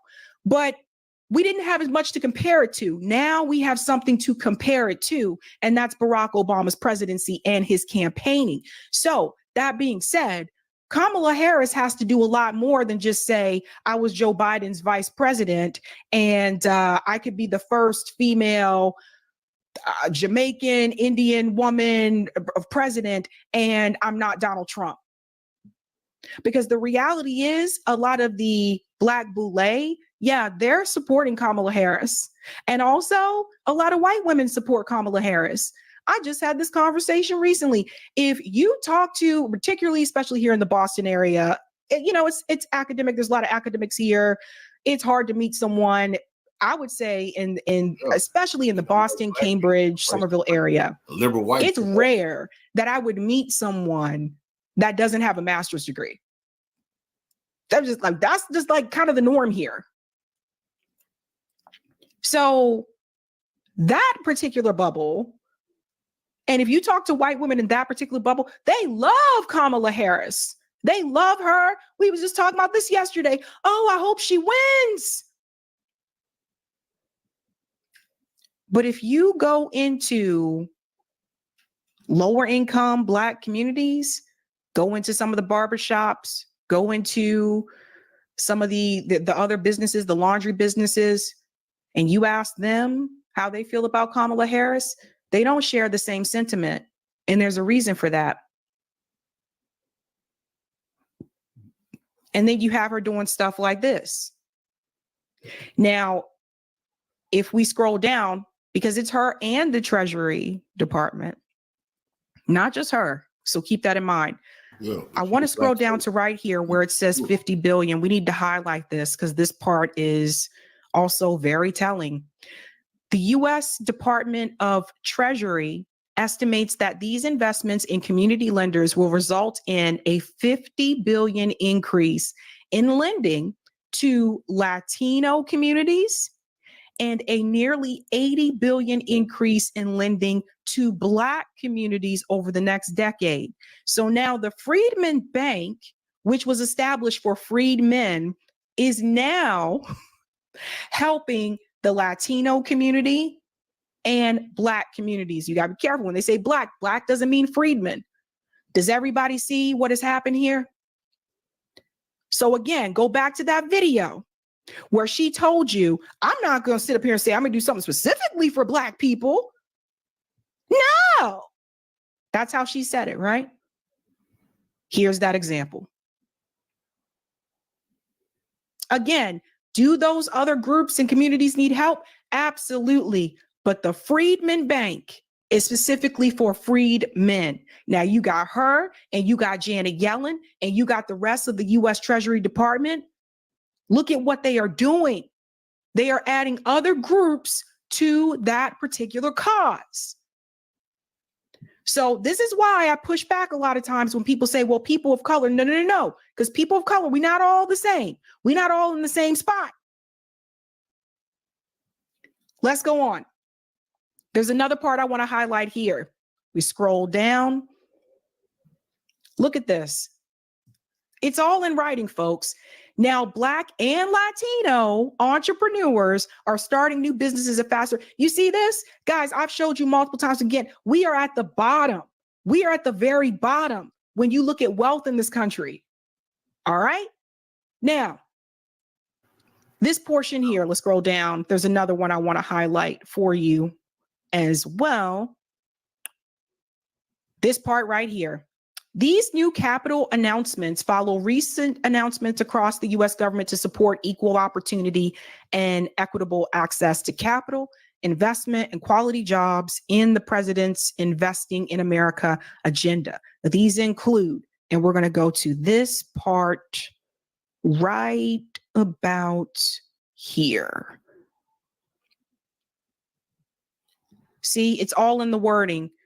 Providing opportunities to easily increase lending to underserved businesses. You see what I mean? So you see how we went from freedmen to underserved, to Latino community, to Black instead of freedmen. These are the kind of things we need to pay attention to. Here we are again, awarding energy innovators in underserved communities. That's a lot of people. You know, so again, something that was taken away from freed men. Look at this part right here. Let me highlight this so you can see it. The Department of Energy's Inclusive Energy Innovation Prize, which supports clean energy innovation efforts in underserved communities, made $1.5 million in awards to winning teams in Alaska, Louisiana, New York, Oregon, Puerto Rico, and Washington this year. Puerto Rico.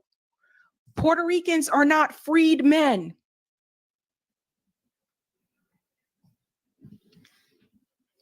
So this is why I continue to have the gripe that I have.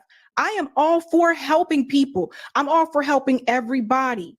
But I have noticed a pattern that when it comes to something that is specifically delegated towards freed men, all of a sudden it's, what about all these other groups? And that's what Kamala Harris and the U.S. Department of Treasury have just done. And you should be livid about it.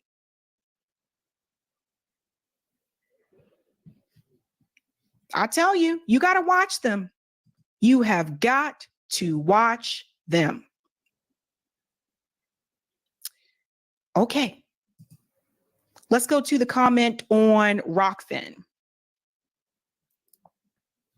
Thank you for the tip on Rockfin, Roger. Tennessee and South Carolina wrap up the top 10 list of the most impoverished states with 13.5% poverty rates each. While strides have been made to decrease poverty in these states, a significant portion of their population still struggles for a basic living and are impacted by a combination of factors like unemployment, lack of education, and inadequate access to essential services. Is How You Beat Lindsay. Yeah, that's another one. Yeah.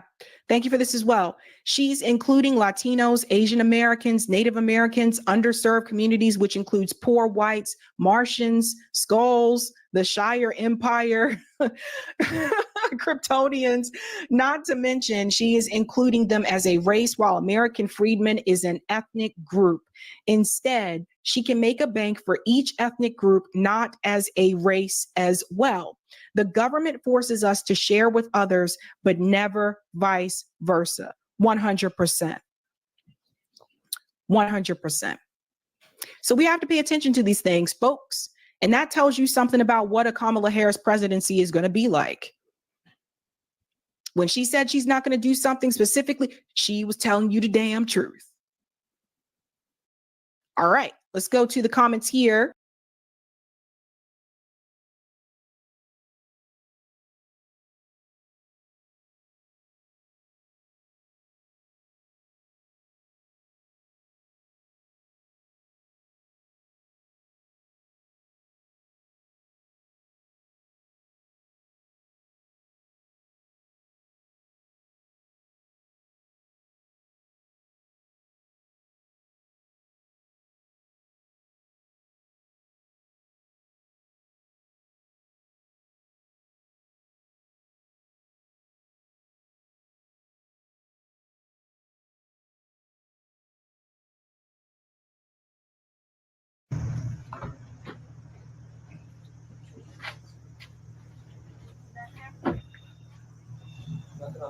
Well, this is the FBI searching through the home of Scott Ritter. He's telling too much truth. They're trying to clamp down on the truth.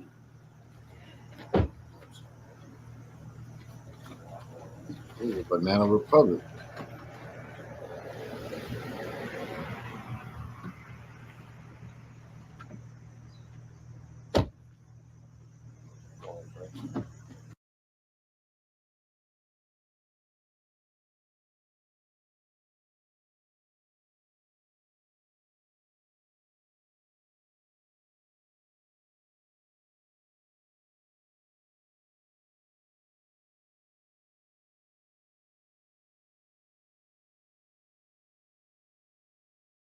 Hello, Garland Nixon here. I'm sure you've heard about what's happened at Scott Ritter's house. Apparently, the FBI has raided his home and taken out a number of boxes. Let's talk. That's disgusting, man. Taking out boxes and trying to see who he associating with, and that's disgusting, man. The FBI, that's disgusting, bro. Tell you in a second. Take all that man notes. What Scott has said. And we're gonna do this. Hopefully it'll work now. We will see what happens. I hope I'm on Rumble. Okay, let me remove it. And then let me try it again. Save changes. Sorry about that. And we're going to add Rumble now.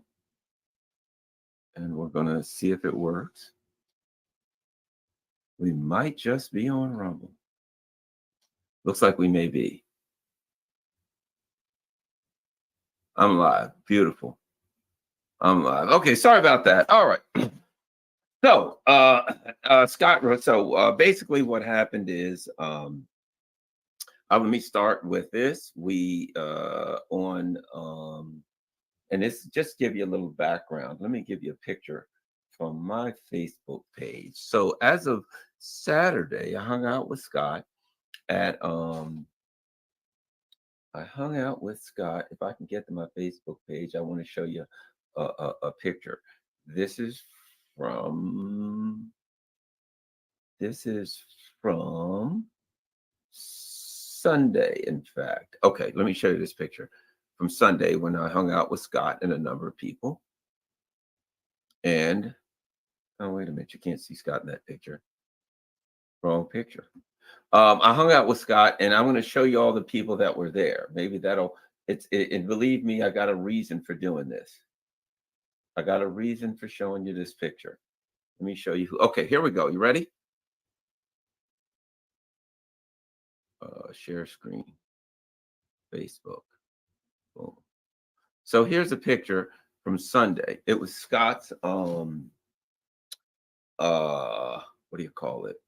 Like a book launch kind of thing, right? Where he was, letting everybody know about his book. And if you can see all the people that are there, there's Margaret Kimberly, the wonderful, brilliant Margaret Kimberly from Black Agenda Report. There's our guy, Randy Credico, WBAI, and he of the voice of HR Puffin Stuff, a brilliant comedian. Next to him and next to Scott is Dmitry Polyansky. I think he's the deputy ambassador from Russia. Scott Ritter. Next to him, Dan Kovalik, author, human rights activist, brilliant guy. There's next to him, there's some guy, some nobody, who knows where that clown is. And then next to that clown with the funny looking shirt is the one and only Danny Highfall, right? And that's so that we were there. Everybody spoke about Scott, about Scott's book, and we spoke about the importance of Scott's work and all the fantastic work he was doing. Dmitry Polyansky got up and he said, in Russia, a lot of people really like Scott. They follow him very closely. And of course, why? Because Scott is working on an unthinkably evil project.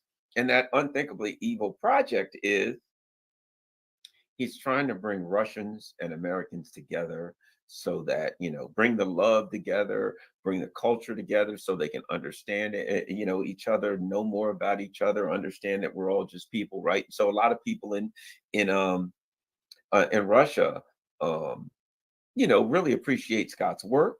And Dmitry Polyansky talked about that. And he said, look, we don't have Russians don't hate Americans. They don't, like the elites. And I said, hey, we don't like the elites either, right? Because they're trying to start wars and cause trouble and stop any kind of interaction between the peoples of the country, right? So that was great. That was Sunday.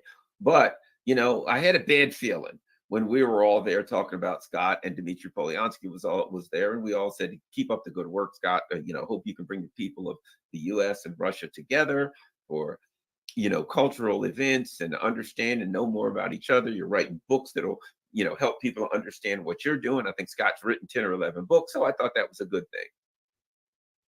Seems not everybody thought that was a good thing, because what has happened now is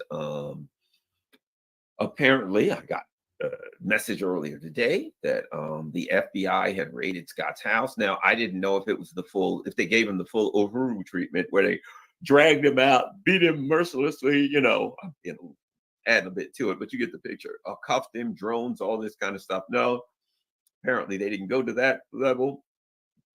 My understanding is they took out a number of boxes of stuff, and according to Scott, they claim that it was some kind of a FARA violation. Let's see, let me find out what Scott said. He said it was related to concerns. Apparently, the U.S. government has about violations of the Foreign Agent Restrictions Act, FARA. All right. So that's what Scott has said. He said they executed a search warrant, quote, related to concerns apparently the U.S. government has about a violation of the Foreign Agent Restrictions Act.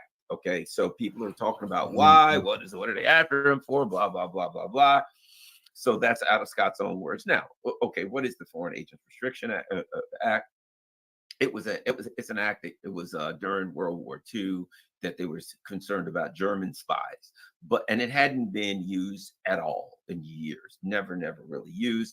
If many of you probably know, my office is right on K Street, and where all of the lobbyists and everything, are all right around that area. And if they had been strictly enforcing the FARA Act, every damn body, I'd look outside, on the street. And the streets would be empty. All of those people be in jail because, they're all getting money from foreign governments, getting contracts from foreign governments to try to make themselves look good, to hug up to the empire. But what we found I started seeing it during Russiagate when they were going after Trump.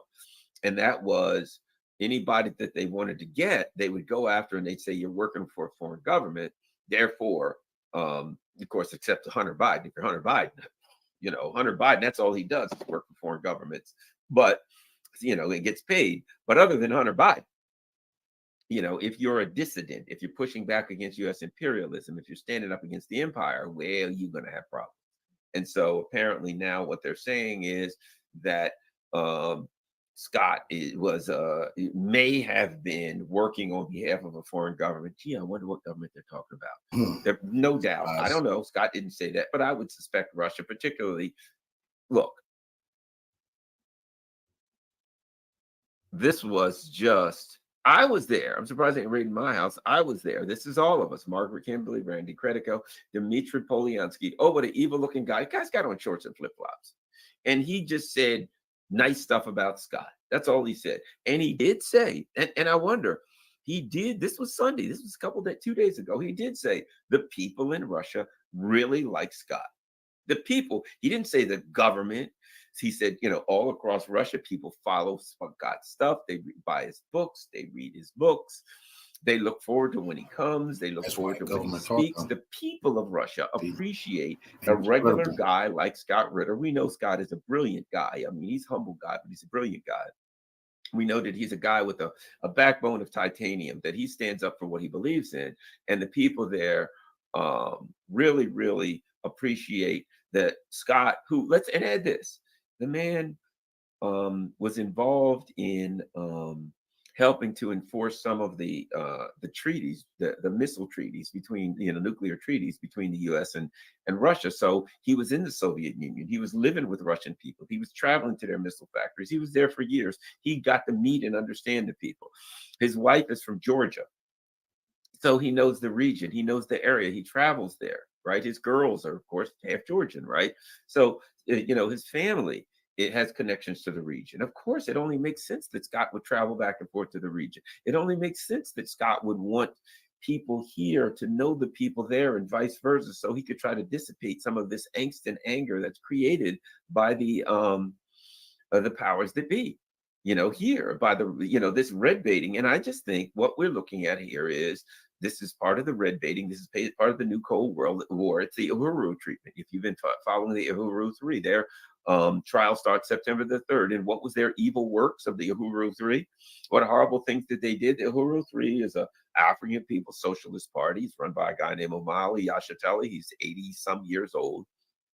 He was in SNCC, the Students Nonviolent Coordinating Committee, back in the 60s with, like, King was around. And the guy does things like they get money to help people when they get out of prison in poor communities get a job and get different skills so they can get a job, to build basketball courts for kids and poor. They just terrible things that they do. And the government then said, I think that's one of their charges, a FARA violation, because, Russia wants basketball. Russia wants more than basketball courts in poor Black communities and prisoners that get out of jail to, learn how to get a job and take care of themselves and be independent. Not that Russia wants more than that. So basically, the Uhuru 3, the FBI raided them, did that, and now September 3rd, their trial starts. You check out the Uhuru, check out their website, handsoffuhuru.org, UHURU, right? But I said that for this reason, not to take away from what Scott's going, to make my point about Scott. The Uhuru 3 traveled to Russia and came back, and they agreed they're anti-imperialist. We don't like what the U.S. empire is doing. We don't like what the U.S. empire is doing in Ukraine. And what does the U.S. do? Do they go after Hunter Biden? Nope. Hunter Biden represents Ukraine, China, Romania. It doesn't matter, anywhere that he's getting paid, man. Anywhere that Hunter can get paid. Let me ask you this. You know something that you don't want to own on November, about the second week of November? Hunter Biden paintings. He sold paintings for like 3, 4, 5, 800,000, and they're trash. They're garbage. They were sold. He sold the Biden name.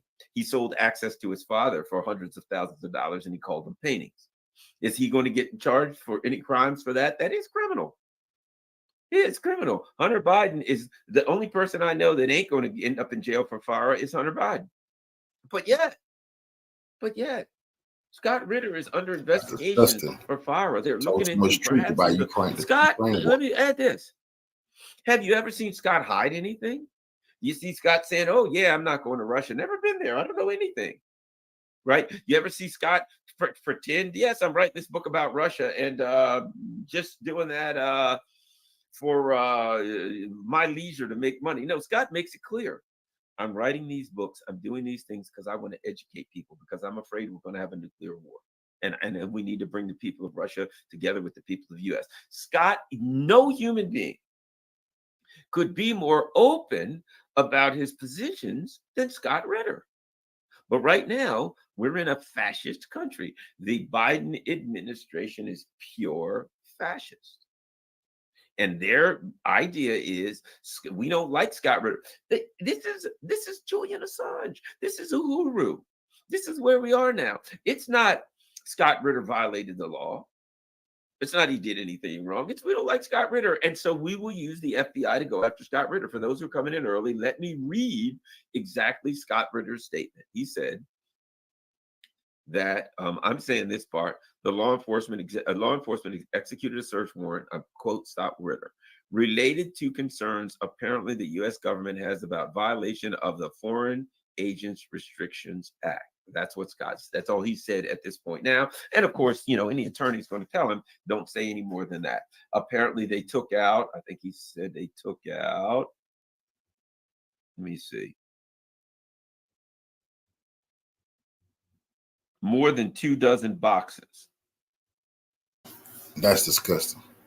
What the hell they want to take more than 2 And Scott did say, you know, I didn't do anything wrong, and he also did say that he felt that that it was an intimidation tactic. He says he felt that this was a move to intimidate him, and they want his notes. They want his notes. Any future books? So you don't. He just published a book that ain't all the material. They want to know what you held back, what you didn't put in that book. They want all of his. They know everything, not in your phone. We want to see what you're keeping around here, what numbers you got to Russia, exactly who you talking to, what other books could you be plotting to work on. That's disgusting, man. He is right. While we're doing that, let me show you something else. If you think maybe Scott's off the not quite where he needs to be on that, let me show you something that's going on right now. Look at this. At the same time, this is how they're cracking down. This is how scared they are. Look at this. U.S. spying on Tulsi Gabbard. This is right now, and this is related. The former congressman, Tulsi Gabbard, has reportedly been placed on the TSA's Quiet Skies watch list. Tulsi Gabbard is on a terrorist watch list. She's literally a current member of the military. If she is on the terrorist watch list, she'd have to be thrown out, court-martialed, right? The U.S. government has put former Hawaii Representative Tulsi Gabbard on a special air traffic surveillance list, according to a group of air marshal whistleblowers. Gabbard served in Congress for 8 years. She's a lieutenant colonel in the U.S. Army Reserve, Tulsi Gabbard. For the TSA, Gabbard appears to be a security risk. Last month, she was placed into the Quiet Skies program and monitored whenever she flies, according to the Air Marshal National Guard Council. The outlet Undercover DC reported this week that Gabbard has 2 explosive. I called all these so-called revolutionaries out there, never said one word. I done lost 2 channels over speaking the truth about this Ukraine shit. You wonder why certain so-called revolutionary organizations, I won't name them, they ain't been saying nothing about that. They already knew the government was going to come at you like a terrorist. If you're a revolutionary, you got to stand firm. You can't bend, you can't break, you can't fold. Detention K-9 teams, 1 transportation security specialist, 1 plainclothes TSA supervisor, and 3 federal air marshals on every flight she boards. We're paying for that. Think about that. She gets on 2 K-9 teams, 1 transportation security. You already know they all over this that's 2. 3 people. They want us gone. Teams, not single. So who knows how many people on the explosive team? 1 plainclothes TSA supervisor, 3. So she's got like probably a dozen people on every flight she boards. Tulsi Gabbard. What do you have explosive teams on with Tulsi Gabbard for? She's a lieutenant colonel in the military. Pro-Israel, The but group against also that Ukraine war. That's what and Vance have initiated armed government surveillance on high-level conservative politicians. The information they intend to reveal will horrify and sicken you as Americans. They accused TSA and its parent department, Homeland Security, of engaging in a big domestic surveillance grab that seems to be targeting conservatives, according to the group. Well, I'm going to bet you this is targeting any and everybody who goes against it. President, let's see.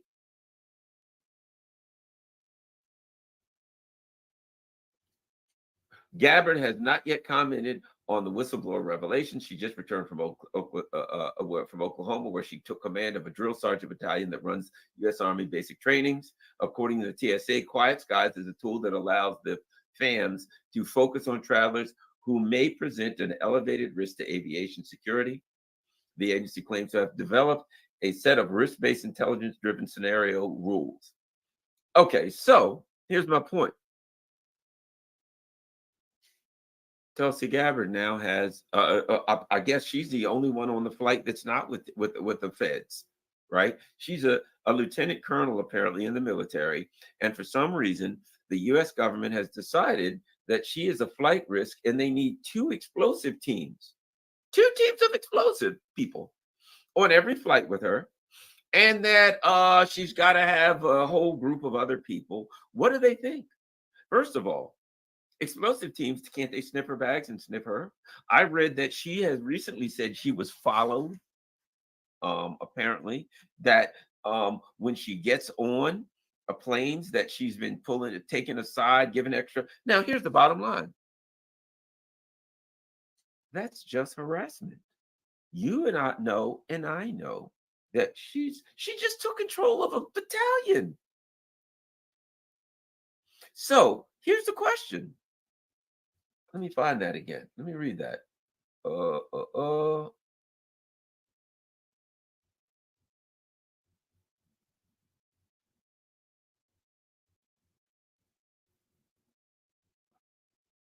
Let's see. I can't find. Oh, she just took command of a drill sergeant battalion that runs the U.S. Army basic training program. So, the person who just took command of an Army drill sergeant battalion, we're supposed to believe that Homeland Security and the FBI thinks that she's going to blow up the damn plane so much that they got to have dogs and K9 teams and all that crap following her around. We're supposed to believe in that? No, they know she's not. Just like they know Scott Ritter is not working for the Russians or the Chinese or whoever the hell else they think that they claim to think he's talking about. That's not what it's about. They are following her around and harassing her because they don't like her, because they don't like what she's saying and they want her to know it. Scott Ritter, they're after Scott Ritter because they don't like what he's saying, they don't like what he's doing, and they want him to know it. This is the stuff that J. Edgar Hoover did to Martin Luther King and whoever else pushed back against them, and other people that, some that didn't quite make it out alive, like Martin Luther King. This is the thing that they've been doing for years. For years. It's amazing because there are people who thought that the FBI was the good guys. They've always been the bad guys. They are the ruling elites. Thugs. The FBI are the goons. That's what they use to go after people they don't like. You think I don't know anything about the FBI? I worked with the FBI's Joint Terrorism Task Force for a year. I know a little teeny bit about them. I ain't saying I work with them all the time, but I worked with them on some projects that had to do with terrorism around 1990 something. Around 2004 or 5, in that range, something like that. 2003, 4, 5, in that range, early 2000s.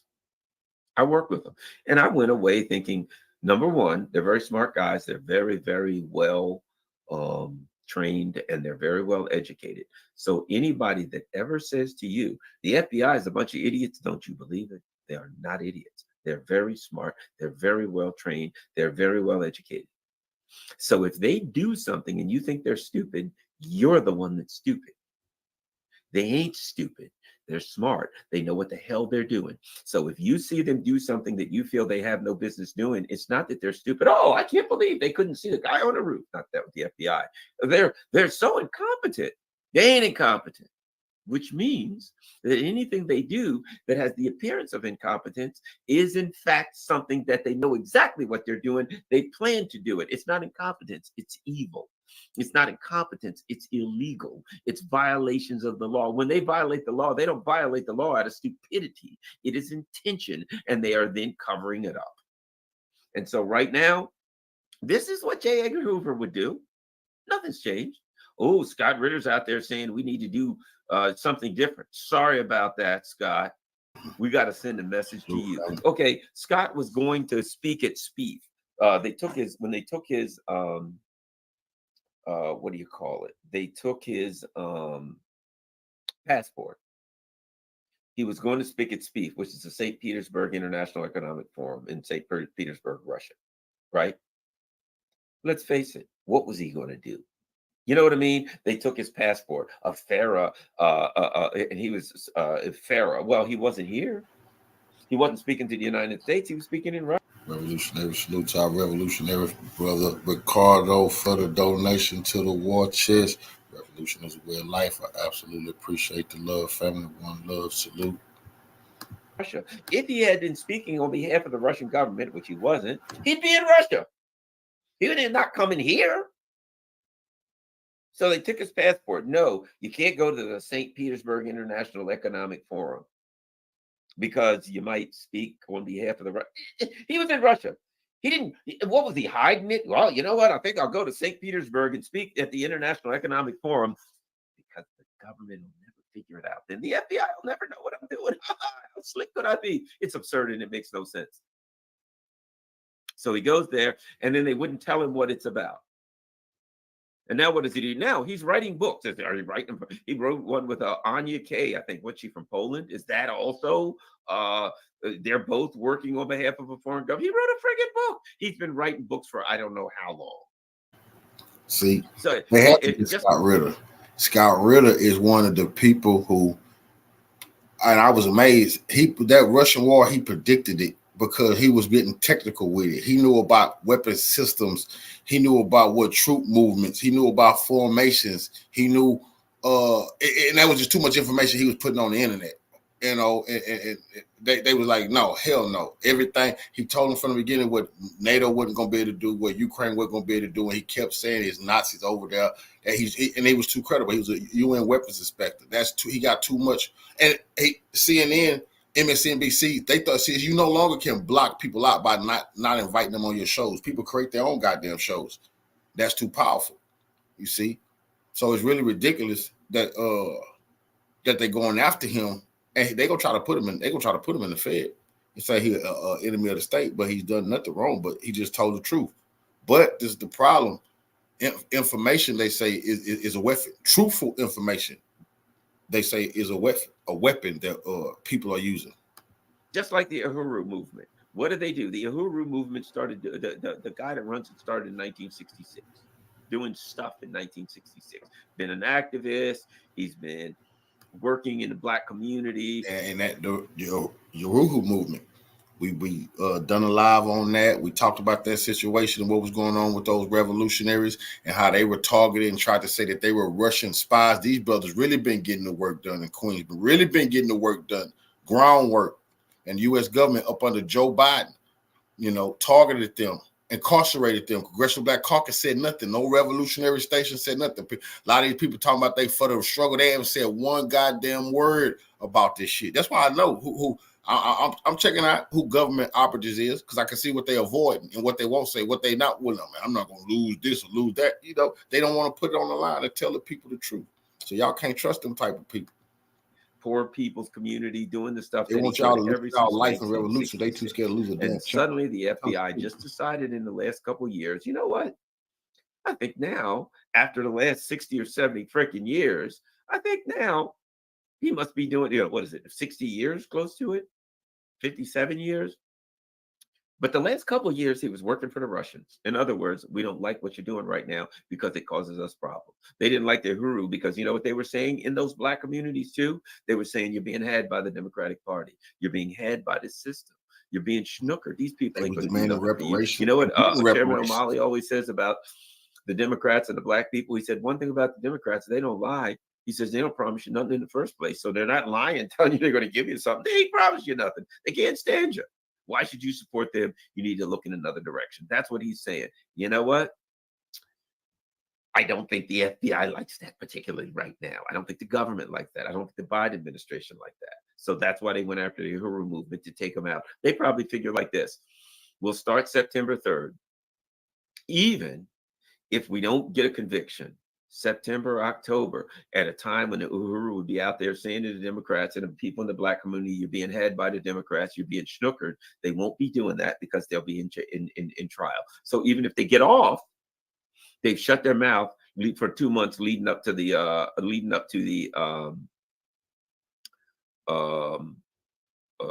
election. And now with Scott, I think it's kind of the same thing too. Think about this. Do you think that it is, as I said, Scott has said that it appears that they're apparently saying the FBI is saying that they suspect him of a violation of the FARA Act, and they've taken like a couple of dozen or so boxes out of his house. But do you think it's an accident that we're like 90 days from the election, less than that, but close to it, 3 months for the election, 2.5 months from the election. And now is when they suddenly decided to go after Scott Ritter. Just all these, Scott's been doing this all along. He's you watch on Thursdays. I have him, not always. Sometimes he's traveling, sometimes I'm traveling. But most Thursdays I have Scott Ritter. And guess what? He says what he believes. And what am I? Am I the Russian government too? He doesn't say anything any different on this platform than he does on any other platform.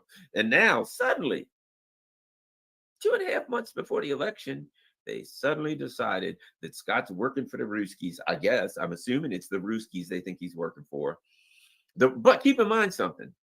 It's the Russian government.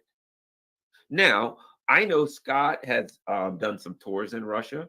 I know that Scott has done all kind of book signings in Russia, speeches in Russia. He's gone to Chechnya. He's gone to the new territories that were formerly in Eastern Ukraine. He's done all that Crimea. You know, he's been in all those kinds of places, right? We know Scott's done that.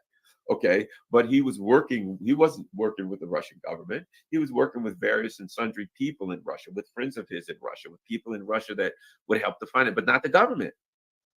They didn't go after him and say, you violate. I heard somebody say, do you think it had something to do with somebody who was sanctioned or something? At the time, I said, I don't know. But apparently, according to Scott, it wasn't nothing like that. It wasn't like, hey, you work with somebody that was sanctioned and we're going to fine you for that. No. Now, it's apparently they're saying he did something for a government of some time, apparently the Russian government. That's the claim. We know that's false. We know that's a fraud. We know that's a bunch of crap, that they're going after Scott Ritter because Scott Ritter stands up against the system, man. And let me show something else. Let me show you where we are right now. Let me show you something else. Just a couple quick other things. A couple quick other stories that you need to see to know where we are in the U.S. empire. Look at this. Germany convicts pro-Palestine activists from the river to the sea chant, right? Her name's Ava Mayora. She said from the river to the sea. So they convicted her. Okay. It's the first examination of a politically charged expression by German authorities. She said that they said that the chant was particularly problematic and controversial in Germany, which considers support for Israel occupation a matter or reason of state as the nation, blah, blah, blah. Okay. No criminal record, received a sentence less than the $900 fine, £900 fine sought by prosecutors who are considering appeal. Her lawyer called the verdict a win for state oppression. So the bottom line is this. Now look at this other one. Let me show you another one to show you where we are right now. Just to show you a couple other things. Look at this. Estonia charges journalists with treason for working with Russian media, right? So she was a former Sputnik reporter, Svetlana Burtseva, of treason, of breaching sanctions on Russia and writing a book on hybrid warfare that allegedly challenged and disreputed state institutions. So now, in the U.S., in its empire, because Estonia, let's face it, that's a U.S. colony. Germany, they got no independence. So now Germany is putting somebody in jail for saying from the river to the sea, something that Netanyahu just said a couple months ago. Estonia is saying you wrote a book that challenged and disreputed state institutions. She wrote a book and, hey, I think they're wrong about Russia. You know, imagine you write a book and say, you know, I think the government's wrong about Russia, and I think they're a bunch of assholes. And they say, oh, ho, ho, that's treason now. Well, let me tell you something. If it's happening in Estonia, it's coming here. It's coming here. It's coming here. You can't say from the river to the sea. You literally get convicted and fined. Literally put in jail for saying from the river to the sea. Literally convicted and fined and put in jail for writing a book that says that challenges and disreputed state institutions. Listen to this. According to state prosecutor Anneli Loritz, Burtseva's text, her book, listen to this, were published in online news serving the interests of Russian propaganda. They didn't even say she did anything. She wrote something, I think the government screwed up and wrong. Oh, man. The Russians would love that you said that. No, you didn't have to be working for them. You didn't pay for them. No relation to them. It just, quote, serves the interest of Russian propaganda. Isn't that what they're doing to the Uhuru movement? They're saying the Uhuru movement, they gave speeches and said, I don't like what the United States is doing. in Ukraine. The U.S. is using Ukraine to go after Russia. And they charge them for that, saying, yeah, well, you only said that. Not that there's anything wrong with that. Not that you're not allowed to say it, but that Russia made them say it or inspired them to say it. So therefore, it's a crime. That's the kind of stuff that the URU is being charged for. Okay? That they're representing the Russians. And now we got Scott Ritter, a FARA violation, a man who goes back and forth to Russia. And here, and might I add this? Scott Ritter has said all along, I have hidden nothing. I have in no way tried to hide anything. I want everybody to know what I'm doing. Here I am. Listen to me, hear me out. He's been as open as one. Scott Ritter, if the Congress and the White House would allow him to meet with them and speak before them, he'd do it. If he recently had a dinner with RFK Jr., and I guarantee you this, if Scott Ritter had the opportunity to talk to RFK Jr., you know what Scott Ritter did? He said what he believed. There's no other way. Scott and I are very good friends. And one of the reasons, well, I'm a former law enforcement officer. He's a Marine. There's a kind of a weird oneness there. We're both dissident kind of people that pushes back against the system. There's that. But Scott's a brilliant guy. And we all know this. If Scott wanted to go along with the system, he'd be a very rich and powerful man. He wouldn't have a criminal record because, they cooked up crimes against him in the past, and now people use that against him, but it was all cooked up. He's a brilliant guy. Scott could be wealthy. People respect him. He's brilliant. I mean, he plays like he's just an old country guy, right? I had a friend like that. It was brilliant. And he said, well, I'm just an old country lawyer. And then he'd just take the court apart, right? And Scott's that kind of guy. Well, I'm just an old jarheaded Marine. But when you listen to him, you're like, holy crap. I mean, he's a historian. He understands the tactics and everything when it comes to military. I mean, he's a brilliant guy. He could teach anywhere. He could do anything he wanted. Scott Ritter could be the Secretary of the Defense, anything he wanted. He's well capable to do that. He worked for assistant to General Schwarzkopf, right? So Scott knows his stuff. But Scott chooses to tell the truth. And because he tells the truth, he struggles. He doesn't have a lot of money. Because he tells the truth, he has to feed his family. He doesn't get a fortune to feed doing it. Where are you going to make money telling the truth? So Scott has made a choice. Preach. A choice. And that choice is, I'd rather tell the truth and not be rich. I'd rather tell the truth and struggle, right? And Scott and I are friends because a lot of people know my history. I was with Fox News, and I was on the move, doing a TV program in New York and Philly and Jersey. I was on the move. I was hosting TV programs for Fox News. I was on Knoxville. I was on the move, man. I was on the move. And all I had to do was keep doing what I was doing. And when I started hosting a show, I had to read from the teleprompter. Because I was a person that I was just an analyst, political analyst. I come on TV and they say, wow, what do you think about this, Carlin? And I'd say this or that. That was great. Laura Ingraham show, whatever, O'Reilly, Tucker Carlson, every week I was on one to the next, several times a week, right? And then when I started hosting the show myself, you know how it starts. When the guy who actually does the show is off, they let me host it, right? So when I started hosting the show myself, I'm reading from a teleprompter. I'm like, I can't do this. I did that for 30 days. I did that for 1 month. Then I quit. I couldn't do it anymore, right? Forget the money and the power and the fame and all of the limos and all that crap. I can't say things I don't believe in. So I had great opportunity and I walked away from it. Right. And that's one of the reasons that Scott and I are very close friends, because I understand I can't say things that I believe. I don't care how much money is in it for me. And that's Scott, a man who could be powerful and wealthy and have international fame if he wanted to go along with the system, but he doesn't. He doesn't. He tells the truth. And because he told the truth, now he's being investigated for some FARA violation, and they're harassing him, and they cooked up a case against him and accused him of a crime. And a while back, just like Assange, they did the same thing. The game. They cook up lies against you. They accuse you of something, and then they make up a story, and everybody says you did it. John Kiriakou, same thing. He had the unmitigated gall to put forth the evidence that the CIA was doing was actually using torture. And what did they do? They cooked up an espionage story. They put him in jail. That's the way it works.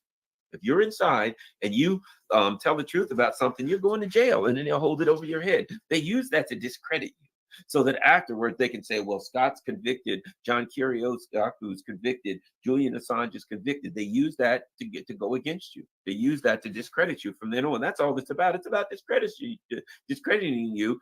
And it's also about ensuring that anybody who sees you will know, don't you do it.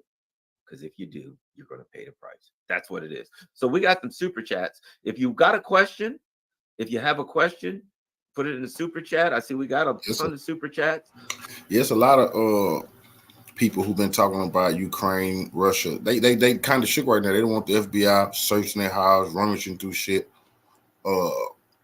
harassing them. They just not ready for this revolutionary life. I'm going to try my best to answer all of them. We get great questions with super chats, and if you have one, I'm going to take my time bit by bit and go through every single one of them. If you got one, put it in the super chat. Thanks a lot, Conan. As I said, Scott's exact words, for those who weren't, I'm going to read you what Scott said. Wrote it down right here. I got video. Scott said, I'm going to play after this. That he didn't say, I'm saying this part, the law enforcement executed a search warrant, quote from Scott Ritter, related to concerns apparently the U.S. government has about violations of the Foreign Agent Restrictions Act, right? Unquote. Apparently, okay, so that's his words. Scott has denied any allegations of wrongdoing, and he said the federal government was trying to intimidate him. That's what Scott Ritter's saying. That's what we got so far from Scott Ritter, okay? For those of you who don't know, that's the best update we have.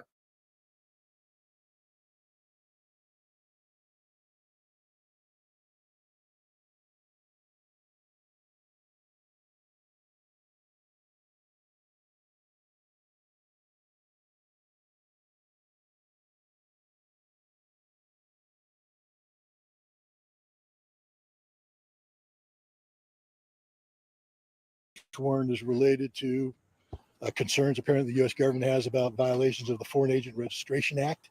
I will tell you right now, I am not in violation of the Foreign Agent Registration Act. I have not done anything that would do it, and hopefully by executing the search warrant and taking the materials that they did, they will rapidly reach that conclusion. I will say that things like this have a chilling effect on free speech. There's no doubt that I'm being targeted because of statements I've made about U.S. policy in Ukraine. I'm being targeted because I have made an effort to try and improve relations between the United States and Russia, to try to bring about arms control, to bring about peace. Apparently somebody in the U.S. government takes umbrage at this, so they executed a search warrant. The FBI was extraordinarily professional. I have no complaints against the personnel that did this. I do have complaints against the personnel that caused this to happen. This has a chilling impact on free speech. The idea that you have a free speech right in America, when you execute it in a manner that the U.S. government takes exception to, and they launch a search warrant, that is an intimidation factor. I can say that I am not intimidated, and I will continue to speak out, and I will continue to do what I do, because that's my responsibility as an American citizen, and I will continue to operate in that manner. So I think I gave you all the answers you need at this point in time. I would request that you respect that and let me and my wife get on with our business. What time did they show up today? I don't know. They were here a long time. So, Can you say generally what type of stuff was in the boxes they took? The search warrant allowed them to look for electronic equipment. They were clearly interested in communications that I've had with people related to the work I do.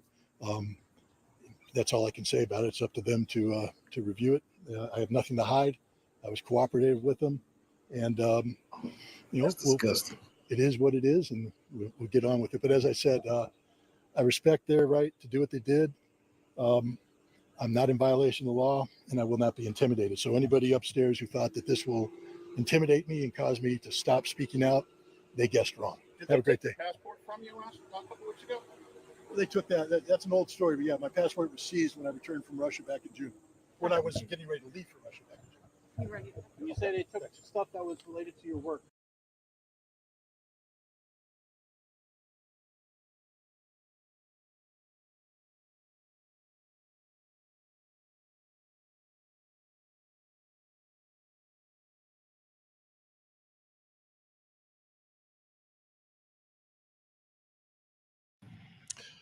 Hello. As everybody's probably figured out by now, the FBI has executed a search warrant on my home.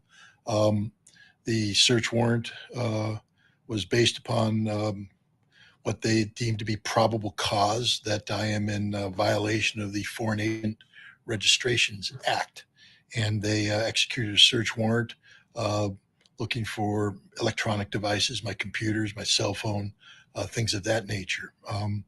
Based upon their questions, it appears that they are primarily concerned about my relationship with RT and Sputnik. More specifically, that I am receiving direction from RT and Sputnik, and I'm being compensated for this. And that means that I am working on behalf of the Russian government. I let them know in no uncertain terms that that is absolutely not what's happening, that any compensation I get from RT and Sputnik is the same as I get from any journalistic entity that I provide articles or video products for. I am a journalist, and I get compensated for my work. We shall see where it goes. They were in my house for 5.5 hours. Very professional, very courteous. I have no problems with the people who executed the search warrant. I do have a problem with the search warrant itself. Let's just be very clear. No crime has been committed. I am not a foreign agent. I am not in violation of the Foreign Agent Registration Act, and they know this. This was an act of intimidation by the U.S. government designed to have a chilling effect. I was accused of that my articles were designed to manipulate the opinion of the American people on behalf of the Russian government, that my podcasts do the same thing. Ask the Inspectors, apparently a Russian propaganda tool designed to, again, manipulate the thinking of the American people. This is absurd in the extreme. This raid on my home was designed to have a chilling effect, to make me think twice about speaking out, about writing, about doing podcasts. And as I told the FBI, and I'll tell you now, there isn't a snowball's chance in hell that I'll back down, because I'm doing nothing wrong. I'm doing what every concerned American should be doing when they believe that their government is behaving in a manner that doesn't conform with the values and principles that are set forth by the Founding Fathers in the Constitution of the United States of America. I am an American citizen holding my government accountable and exercising the rights given to me by the Constitution. Today, the United States government declared war on me. They declared war on my ability to write, my ability to speak, my ability to interact with the American people, and indeed with a broader international audience. So be it. We're at war. It's not a war I plan on losing, and I can tell you that there is no chilling effect. Look forward to seeing me in the future as soon as I get the ability to interact more efficiently. But thank everybody for their concern, and I'll see you Friday night on Ask the Inspector.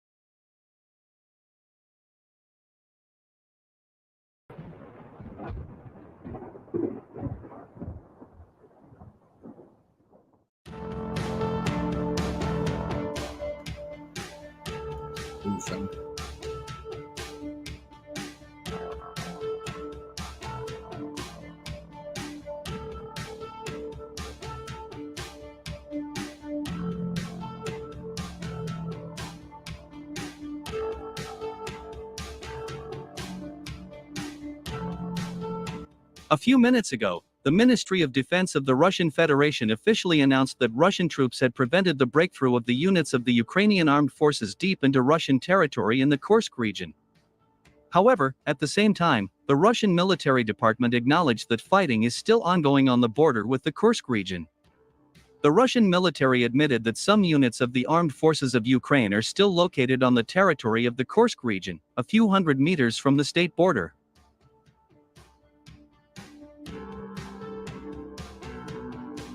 According to the commander of the Chechen Spetsnaz Akhmat, General Avdiy Alatonov, the situation on the border of the Kursk region is not critical. The Chechen general notes that the situation is under the control of Russian troops.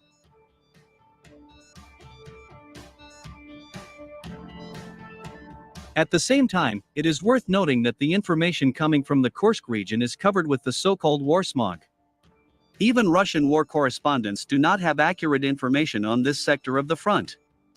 Therefore, I urge you not to believe the statements of any bloggers on YouTube and Telegram channels, but to trust only the official statements of the Russian Defense Ministry.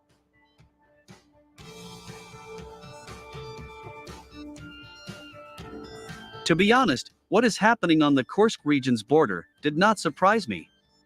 The fact is that in February of this year, after the strategically important city of Avdiivka came under the control of the Russian army, the situation of the armed forces of Ukraine began to deteriorate rapidly.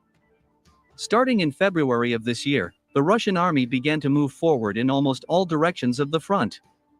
Within 7 months, Russian troops took control of dozens of cities and towns, including strategically important heights. The successes of the Russian troops were so obvious and convincing that even Russophobic Western analytical centers began to recognize the successes of the Russian army on the battlefield. When Russia achieved significant victories in this war and felt confident, I noticed that the Russian generals began to feel more relaxed and calm. Moreover, watching the reports from the front line, I also drew attention to the fact that the Russian military began to remove anti-tank barriers and the so-called dragon's teeth in certain areas of the front. When I saw this, my first thought was that the Russian High Military Command relaxed too early and believed in its victory ahead of time.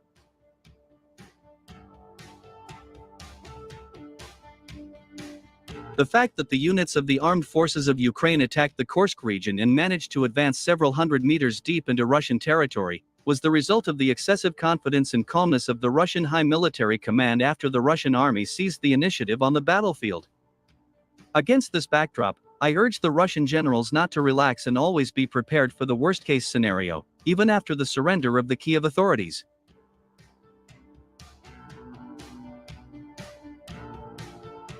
You must understand that the Ukrainian army is losing the war.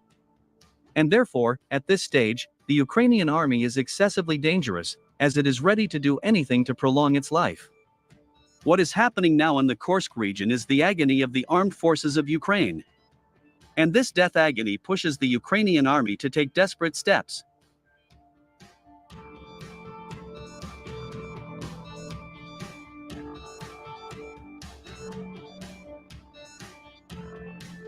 In particular, I am absolutely sure that the armed forces of Ukraine attacked the Kursk region in order to capture the Kursk nuclear power plant. The fact is that Kiev is well aware that it has lost the war, and Ukraine is doing everything to improve its position in the upcoming negotiations with Moscow.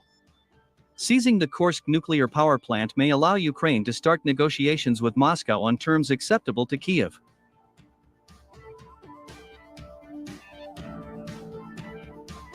Nevertheless, I am sure Russian troops will not allow the capture of the Kursk nuclear power plant by the armed forces of Ukraine. I sincerely hope that what happened in the Kursk region will be a lesson for the Russian High Military Command. I hope that the Russian generals will no longer relax, even against the backdrop of major victories of the Russian army. Only in this case, Russia will be able to achieve all its goals within the framework of a special military operation.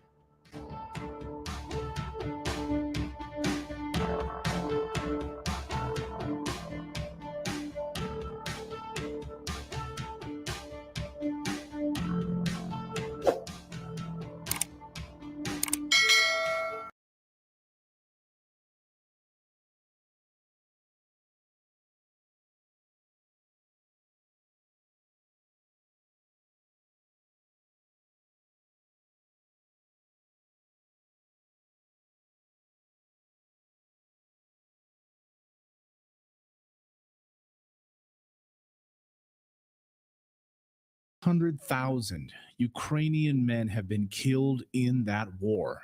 That, by the way, is a conservative number. I've spoken to military brass that believe it's well over 700,000 dead. And the Biden administration is aware that Ukraine is about to fall to Russia unless it puts NATO boots on the ground to fill the ranks of dead soldiers. Some shit is about to hit the fan.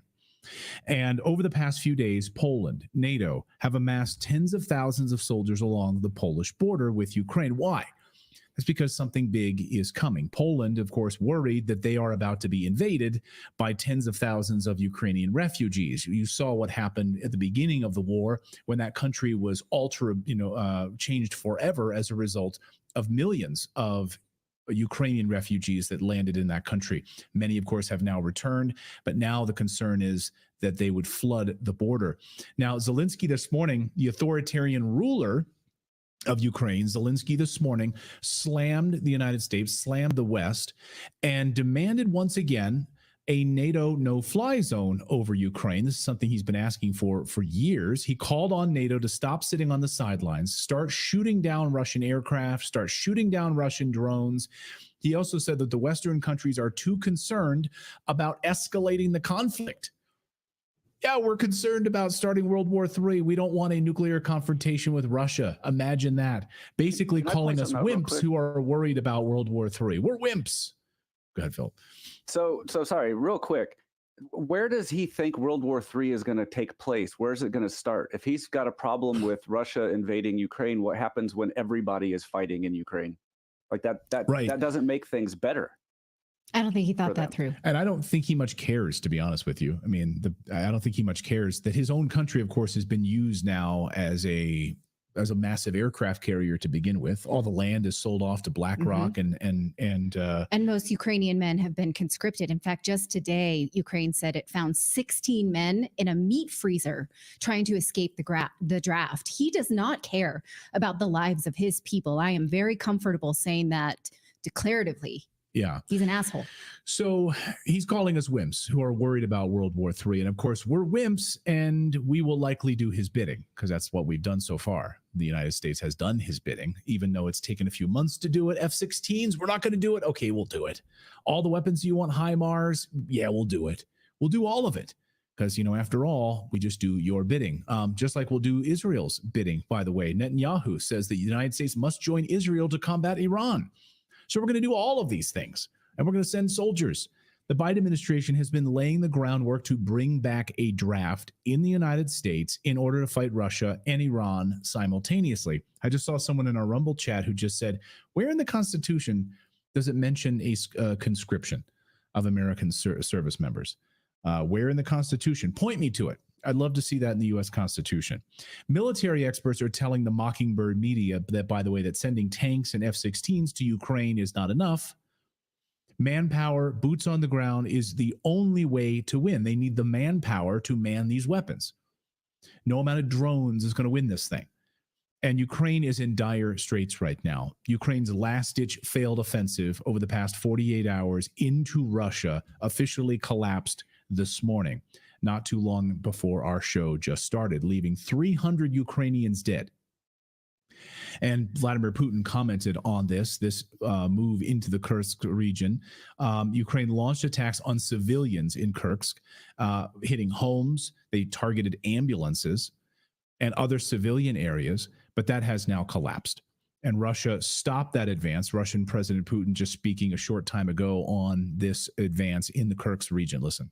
I have to begin with the developments in the Kursk region. As we know, the Kiev regime is making another large-scale provocation, shooting indiscreetly, using all kinds of weaponry, including missile weaponry, targeting civilian buildings, ambulances, homes, civilian infrastructure. As Moon of Alabama points out today, in 1943, during World War II, the German attack on Kursk was launched for a similar reason, to try to divert Russian forces away from attacking in the Donetsk region. History repeating itself. And it ended in utter defeat. So basically trying to distract Russian forces up in Kursk instead of down in Donetsk, in the Donbass. Even pro-Ukrainian commentators who love Ukraine, are all about the Ukrainian side of the war, are shocked at how stupid this move was. Again, as Moon of Alabama posted, a total waste of men and resources. Here's what the commenter writes. The situation in the Pokrovsk direction is critical, with defenses in several areas collapsed. I knew this was going to happen. As soon as I seen this earlier, I said, oh man, they finna get stepped on. I know they were just trying to divert people's attention. In the news media earlier, they went with it. Ukraine drives deep into Russia. Are you kidding me, man? How stupid could Ukraine do? If they got deep into Russia, then what would they do? Seize the Russian territory? Man, please. That's called terrorism. Stabilized largely due to a shortage of personnel, diverting nearly a brigade to launch an assault on the Kursk Oblast, which lacks strategic sense, and it borders on mental disability, basically calling Ukrainian military officials mentally unstable, mentally disabled at this point. Yeah, they're terrorists. But more importantly, we just got some stunning news over the past few days out of Ukraine. And this is really stunning. According to a new report, the Ukrainian armed forces have been drafting around 30,000 troops monthly since May. Now, on the face of it, you say, how is that possible? They have no men left, right? How is that possible? Well, this is a staggering number and a clear indication of the dire straits in which Ukraine finds itself. Well, the New York Times separately confirmed this number. Ukraine ramps up mobilization, hoping to bolster battlefield strength. So where is this? How is this happening? Well, this isn't just like some amazing mainstream narrative like, wow, these men are just lining up to volunteer. No, these men are not just deciding to enlist to fight against Russia. Ukraine's conscription law now makes it mandatory. Of course, that was passed just recently. And also, you'll recall that Ukraine also tried to block you from seeing videos like this.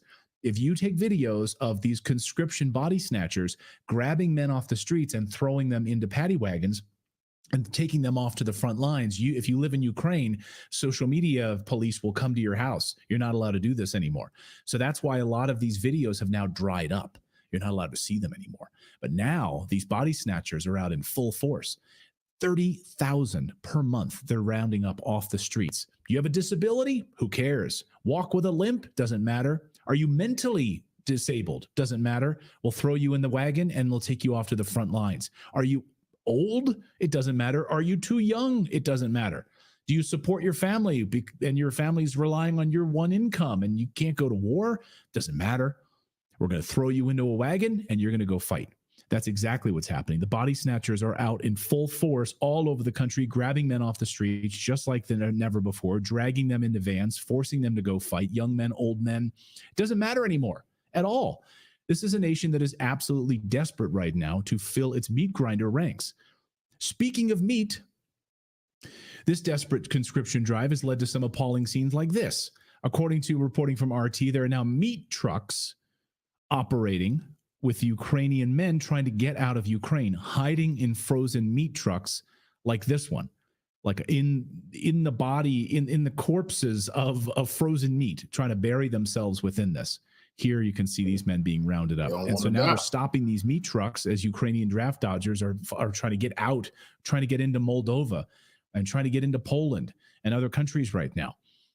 Military recruiters are stopping these meat trucks, and instead of finding all this frozen meat in there, they're having to dig through and find all these men that are trying to escape the draft right now.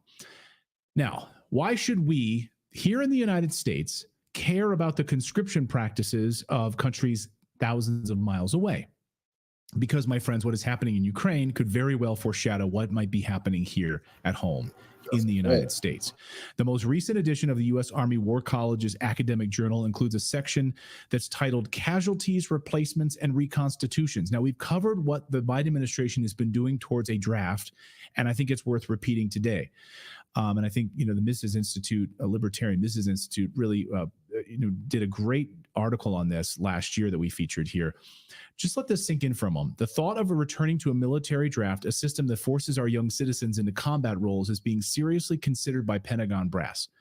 The context provided within this essay notes that in the event of a large-scale conflict, the U.S. military could face a staggering 3,600 casualties per day, requiring 800 replacements per day. For context, the U.S. suffered about 50,000 casualties over 20 years in Iraq and Afghanistan. And so the essay suggests that such a number could be reached in just 2 weeks of intensive combat in a large-scale war. In other words, facing Russia head-on would leave us with 50,000 casualties in just 2 weeks of fighting. unbelievable. So they need a draft. They need a conscription. They need to be able to get as many men as possible into these roles, into these ranks. And you'll recall, of course, the Biden administration lowered military standards and open it up to, hey, you're transgender? Come on in. We'll welcome you. You have lower fitness standards? Come on in. We'll welcome you into the U.S. military. We need them right now. The military is already grappling with a significant recruiting shortfall. Last year alone, the Army missed its recruitment goal by 15,000 soldiers, and it's projected to fall short by an additional 20,000 this year. So a draft is honestly the only way they're going to be able to stand up to Russia, put boots on the ground in Ukraine, be able to stand up to Iran. Oh, and by the way, what are your plans for China? You want to mix that into this as well? Turns out using drones, using aircraft is not the answer and is not the solution, and you are going to lose. So if you want to walk away and lose Ukraine completely, then you can do that. Otherwise, they're going to have to put boots on the ground. As Colonel Douglas McGregor points out, Putin does not want a conflict with NATO. He said that repeatedly, but it looks like he's about to get one. President Putin wants to avoid a direct confrontation with the United States and NATO. He's never wanted it. We're the ones that goaded him into attacking into eastern Ukraine to begin with. We're the ones that wanted to place forces right on his border with the goal of attacking him. We're the ones that wanted to place missile systems there. So I think it's very obvious that under the circumstances, he could have attacked with any number of different weapon systems a long time ago, and he hasn't done it. I hope he can continue to exercise restraint, because I think we're nearing the end of this tragedy, frankly. So there you go. That's what's happening right now. The U.S. Involved in this, and we could see a major development here with boots on the ground, and and the U.S. military realizing, of course, that in fact they do not have the opportunity to win this war without having boots on the ground. They cannot do it with aircraft alone. They cannot do it with drones alone. So we will see what happens in Russia and in Ukraine over the next 48 hours. We'll see. Well, we have more news to get to. We're going to talk about Elon Musk and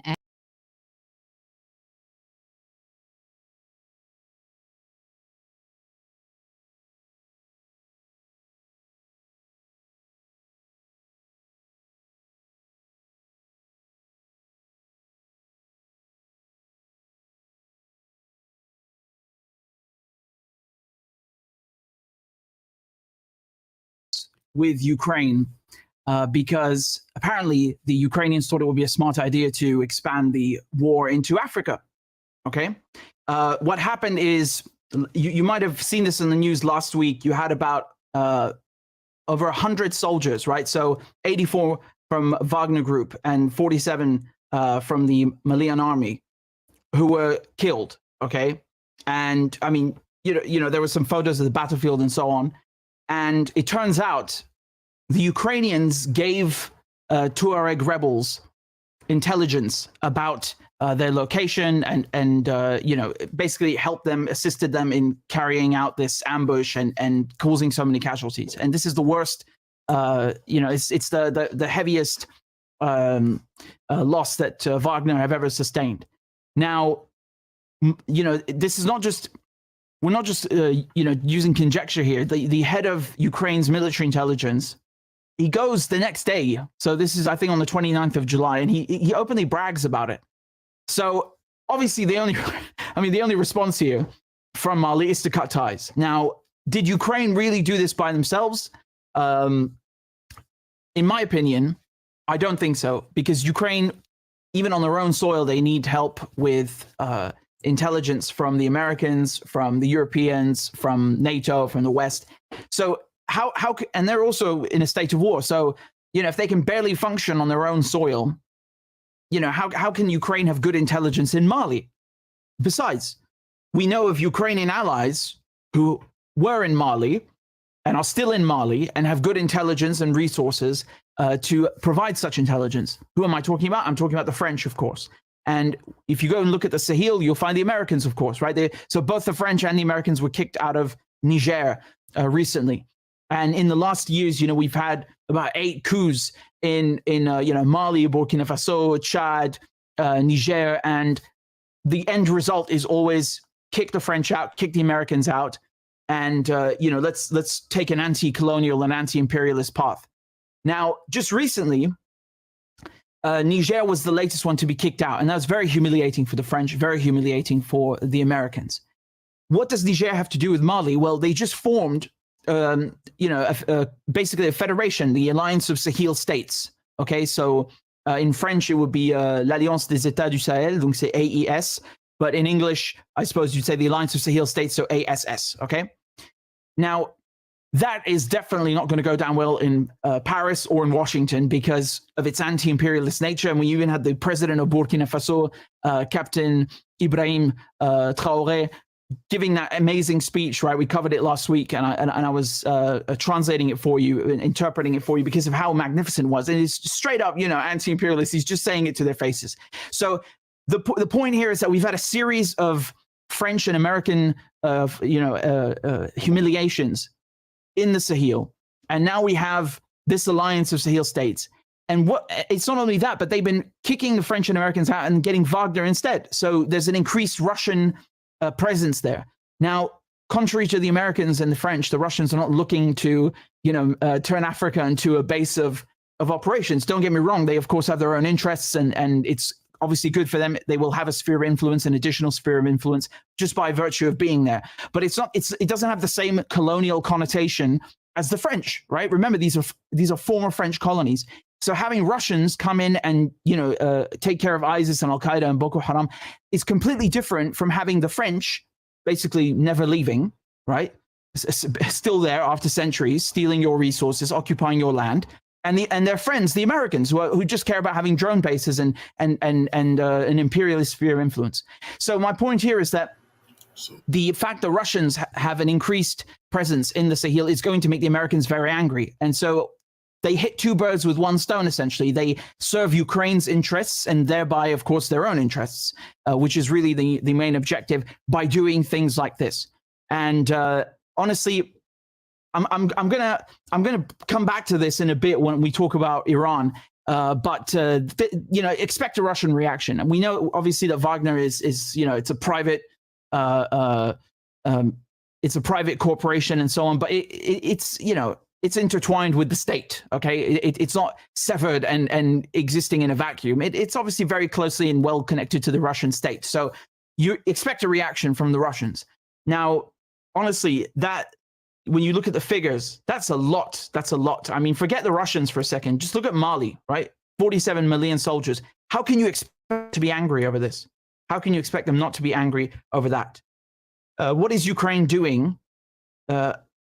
Providing intelligence to hurt the Russians in Africa. This is a very dangerous game they're playing here. Now, this is the first time that we've seen Russians being killed in such heavy numbers in Africa, in this theater of war regarding Ukraine. Okay, I'm not talking about when they're fighting, directly against, ISIS or Al Qaeda or Boko Haram or whoever else. I'm talking about in relation to Ukraine. It's the first heavy loss, and it's actually the heaviest in general, right? So you have to understand this is going to have a lot of resounding effects for the Russians and the millions, and this is not the end of the story. And I'm going to come back to this in a second. But honestly, look at this, like Andriy Yusov, so he's the spokesperson for Ukraine's military intelligence agency, GUR, publicly admitting that rebels in Mali received, quote, all the information they needed, which allowed them to carry out their operation against the Russian war criminals. I mean, Mali said it had learned with deep shock of the remarks and that Yusov had admitted Ukraine's involvement in a cowardly, treacherous, and barbaric attack by armed terrorist groups that resulted in the death of members of the Malian Defense and Security Forces. So that's it. They cut ties, and they also cited comments by the Ukraine's ambassador to Senegal, Puvyarov, who was summoned by Senegal on Saturday. So he's again, once you see once again the relationship, it's all the Sahel states that are concerned by this. It's not just in Mali. You have to tie in what's just happened with Niger, what's just happened in Burkina Faso. And so, the Ukrainian ambassador to Senegal, okay, basically published a video on Facebook where he's saying that this is a lovely thing that they've killed these Russians in the Sahel. And he was dressed down, essentially, because when you're summoned as an ambassador, it's basically for a démarche, for a dressing down, a humiliation. Yeah, so really it's incredible watching this, because I feel like you have to understand and see Western foreign policy as an extension of the mafia, or shall we say as an imitation of the mafia's behavior. What do I mean by that? I'm talking about a protection racket. Okay, that's what NATO is. NATO is a protection racket, but it's not just NATO. You see this also in Iraq or in the Sahel, right? The Americans, they go and create a problem. They create Al-Qaeda, they create ISIS, or at least they create the conditions that allow these groups to flourish. And then they come and present the solution, right? It's like, it's like the mafia coming to your shop and saying, you have to pay us to protect you from ourselves. The people that are going to throw bricks through your window and destroy your shop, it's the same ones that you're paying not to harass you, right? It's a protection racket. So it's the exact same thing. The French and the Americans helped create this problem in the Sahel with all these terrorist groups running around. They did that by bombing Libya, by overthrowing Gaddafi, by lynching him, and through centuries of colonialism and foreign policy. So they are responsible for this mess. And then they come and say, oh, well, hey, guess what? You need us on your land. You have to let us build these military bases so we can help you, right? And then when you kick them out, what happened last year when we started seeing them being kicked out of Niger and being kicked out of Burkina Faso and Mali and Chad? Suddenly you have terrorist attacks. Right? Now, the French, of course, the whole point of that is say, look, see what happens when you kick us out? You have these terrorists running wild. But when actually there is no security situation, it's the French and the Americans themselves who are likely, in all likelihood, behind those attacks, right? And it's the same thing here. So they're basically coming in and saying, look, you have to have us on your land. You need us to protect you. Wagner are not doing a good job. The Russians can't help you. You need us, right? It's a veiled threat. It's like the mafia offering you a protection racket. And so that's what you have to take away from it. I wholeheartedly and 100% believe that Western foreign policy it's just international mobster behavior, okay? You have to look at it that way. This is my thesis to you, okay, that I submit to you. Western foreign policy is a mirror image, is a spitting image of how the mob behave. It's just done on an international state level. Okay, that's my thesis.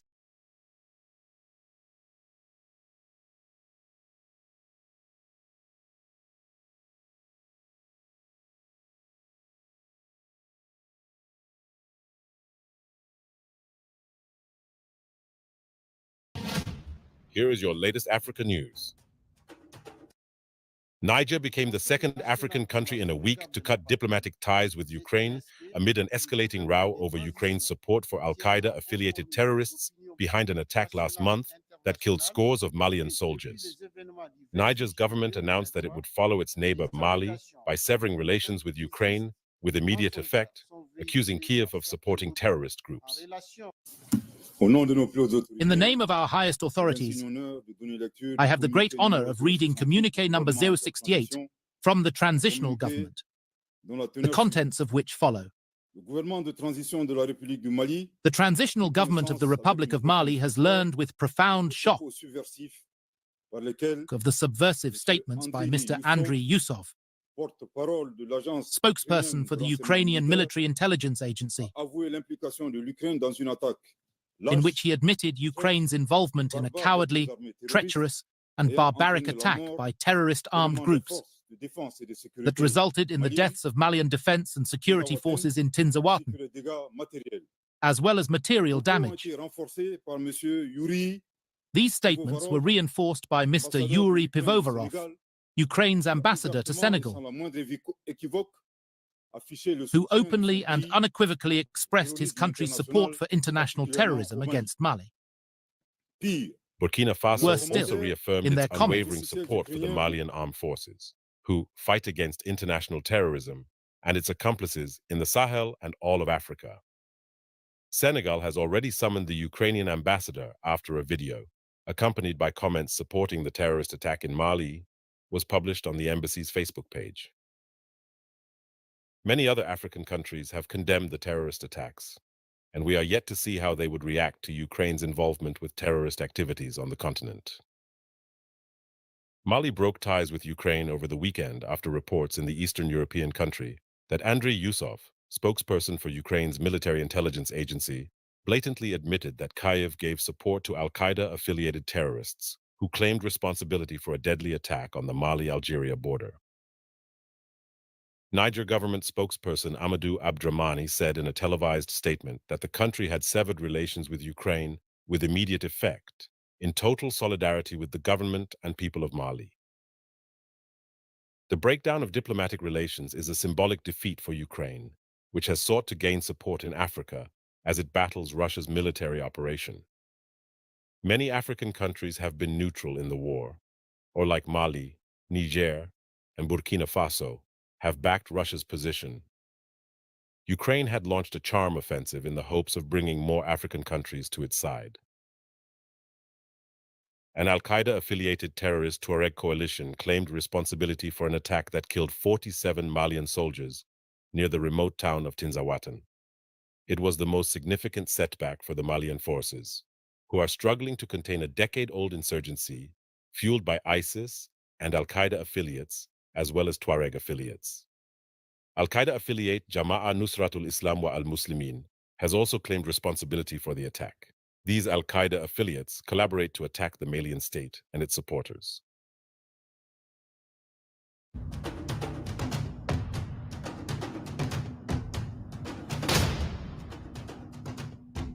Don't forget to subscribe and hit the notification bell.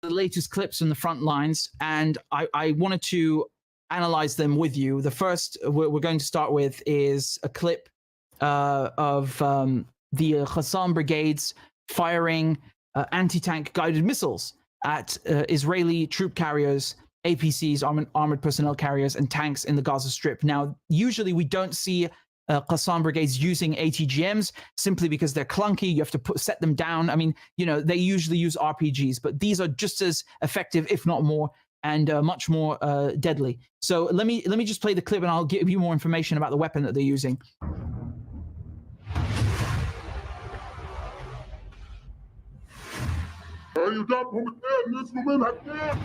So he's saying, we got 2 troops over there. They just got out. 2 just got out.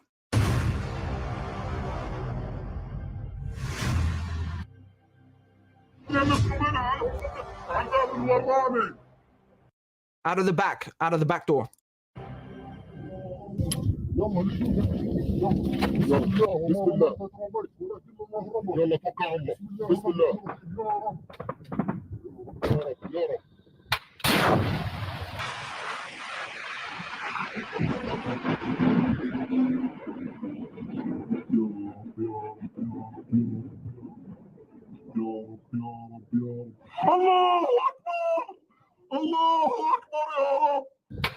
Ya Rab means oh God.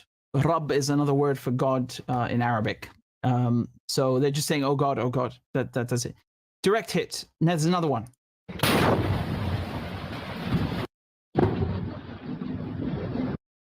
ايوه تمام تمام تمام تمام تمام تمام تمام ارفع لفوق شوي يا الله اكبر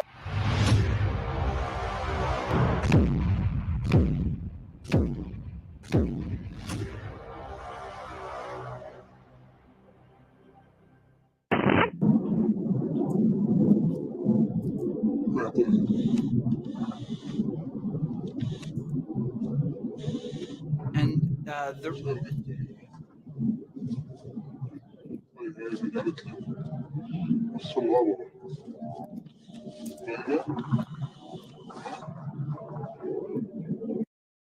so why do they film the helicopter at the end? the point of filming the helicopter, you'll see this often in videos released by the Qassam Brigade, is simply to prove, if you will, that they indeed killed and or wounded Israeli soldiers, because the helicopter is a medevac, it's a medical evacuation. It's used only in emergencies, and specifically that helicopter is a Black Hawk. So it's more, I mean, you can put guns on a Black Hawk, of course, but usually in this context, in Gaza, the Israelis use it almost exclusively for medevacs. It's troop transport.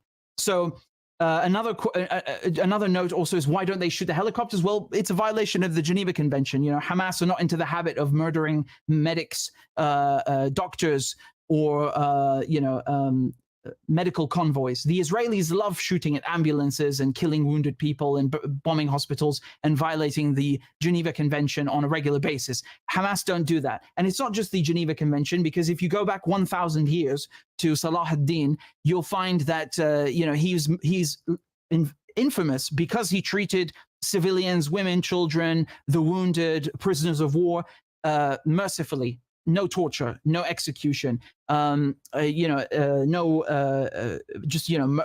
them and violating them just because you have power over them. On the contrary. So, my point is just that Muslim and Arab armies have been following what you find in the Geneva Convention, which is barely 100 years old, for 1,000 years, right? So that's the reason. They're just filming it to show you they actually hit people. Now, these are Tiger, the armored personnel carriers, the APCs they just hit are Tigers. They're known as Tigers. We don't know how many troops were inside, but we know that they were certainly occupied, and their whole point is literally to carry troops. So what else do you expect? Now, the weapon that they fired at the APCs is a red arrow. It's basically it's a variant of a Chinese anti-tank guided missile. And here, I'll try and show you a photo of it, because I think you saw it before briefly, but not clearly. So you can see here, this is essentially a variant of the HJ-8, okay, which is a Chinese model, a make and model. Okay, that's it. So it's very common. You'll find all over the world people taking weapons that are produced in other countries and bettering them, improving them, and modifying them to their needs in their theater of war. So that's just what Hamas did with this one. It's basically a Chinese-made HJ-8, and then they modified it. This happened in Rafah, by the way. The clip I just showed you, this was in Rafah in Gaza, bordering Egypt. So I've got another clip to show you. This is from a Qassam sniper in Gaza, and he catches an Israeli soldier off guard while on a genocide mission.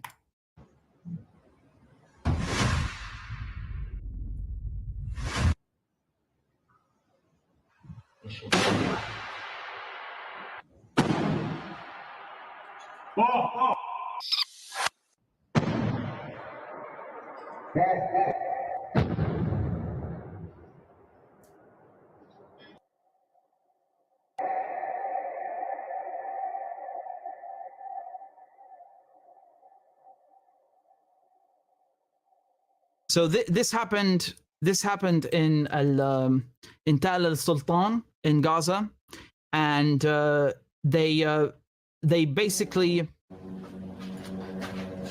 Sorry, I'm talking about the next clip, by the way. I'm not the one I just showed you. The next one I'm about to play happened in Tal al-Sultan, and it's also the Qassam Brigade's sniping. He's a spotter and shooter. But actually, before I move on, did you notice in the last clip he shot him in the arse? Basically, I don't know if you saw that, but he really did shoot him in the arse. I think on the right side, if you pay attention to the right ass cheek. Forgive my French.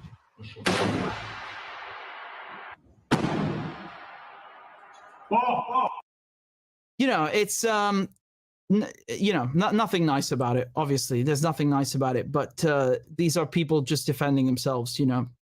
They're just defending themselves in their homes from invaders. I mean, no one wants to do this. They're forced to, right? they don't do more than necessary. You'll notice that when they publish these clips, there are no civilians being hit. These are military targets exclusively, with receipts, with proof, with evidence. Not like Israelis bombing a hospital and saying, "Oh, trust us, bro. There was some Hamas people inside." Anyway, next clip is Fatal al-Sultan, and also a recent one came out just yesterday.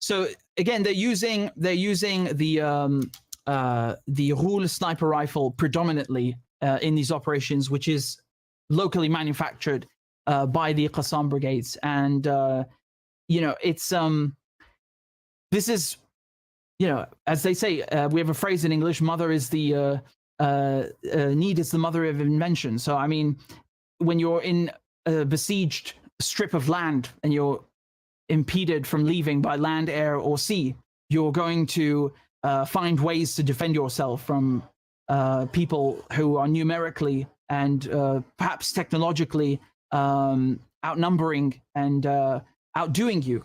And this is one of those ways, is to, you know, craft your own weapons with your own weaponsmiths. And it takes a lot of work and a lot of refining. But these are just the things we have on video. So you can imagine what we don't have on video. And I find it astonishing that Israelis, their death count, you know, the number of troops they've lost in Gaza doesn't rise. It barely rises. I mean, just if I could go back briefly to the APC video with the Nimr, this one. You know, I would estimate you've got at least you know, 5, 6, 7, maybe more casualties, okay, in this alone. And trust me, those things were cooked. Now, the Israelis will sit there and tell you, "Oh, no, the trophy system worked." The trophy system is essentially a mechanism on the turret where, you know, it detects incoming projectiles, it clips out, you can see it activate, and then it will basically prevent the missile from actually impacting on the body of the tank and blow it up before impact. So, you know, the astonishing thing is that they're not being activated in these videos, even though you can see that they fired the red arrow from a very, very large distance, right? So I think someone did the math on this, and if you calculate the speed of the ATGM and from the moment of, you know, how long it took, just a simple calculation, right, of the number of seconds from firing until impact, I think they calculated 2.7 kilometers, something wild. And it doesn't activate. They just blew the thing to bits, and you saw the medevac coming afterwards. So definitely not working. And it shows you again, the Israelis don't have superior technology. They're being outdone by people under siege. But anyway, let's go to another clip. This is also from Gaza, also released in the last days. I think this came out just today, actually, and this is with their Yasin 105s, which are, again, kind of just their versions of the RPG-7. So you might be wondering what it says here. It says Tufan al-Aqsa. So basically, Ma'arakat Tufan al-Aqsa means the Battle of al-Aqsa flood, which is the operation that started on October 7th. So this is east of Rafah city. And just it says scenes of the Qassam brigades targeting armored vehicles of the enemy east of Rafah city.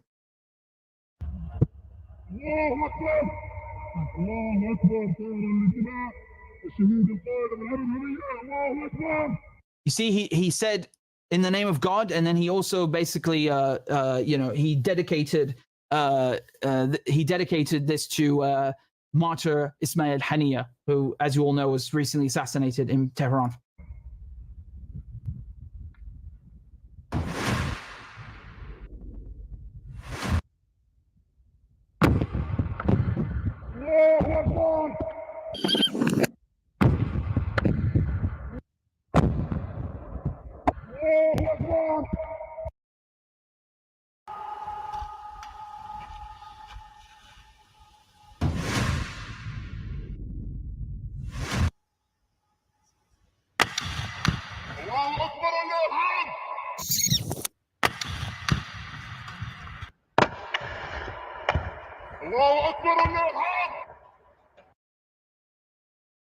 And there we go again. The medevac helicopter, the Black Hawk, is landing to take the wounded, and the D9 bulldozer is pulling the is dragging the Merkava tanks away to try and repair them. There's another video that just came out also. This is from it's basically an additional video of the Death Trap series, although very, very short in size. And give me a second to download it for you, because I don't have it in full. I showed you one section of it with the snipers, but here's the rest of it.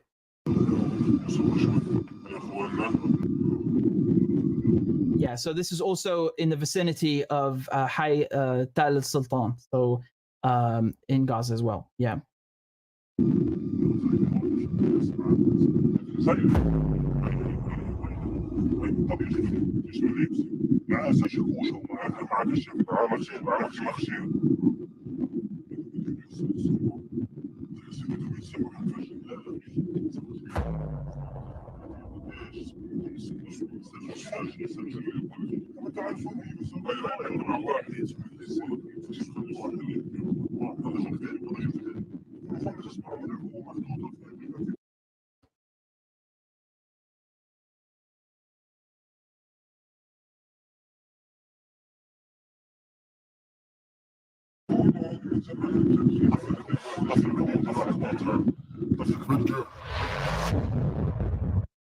Yeah, and they said at the end here, the text underneath basically saying that they caused several injuries and deaths and casualties among the Israeli soldiers. This was on Friday, and you can tell from the video the green, yellow, and red markings, the dotted lines. This is a camera that's usually used, for parking. It's fashioned. It's not a surveillance camera, a traditional one. They've just fashioned something out of what they have, in the wreckage to meet their demands, to booby trap and to sabotage Israeli forces invading them. So again, need is the mother of invention. So you can see these are people not in it, for military purposes to profit off of wars and make money. They're in it because it's defensive. They do it purely out of necessity. Doing it they don't even have uniforms, and they're running around in sneakers without any form of protection. That's someone who's defending their land. The Israelis are coming in with all this gear that's been paid for by the West and gone into the pockets of the arms manufacturers. Pure colonial imperialist, occupation, pure.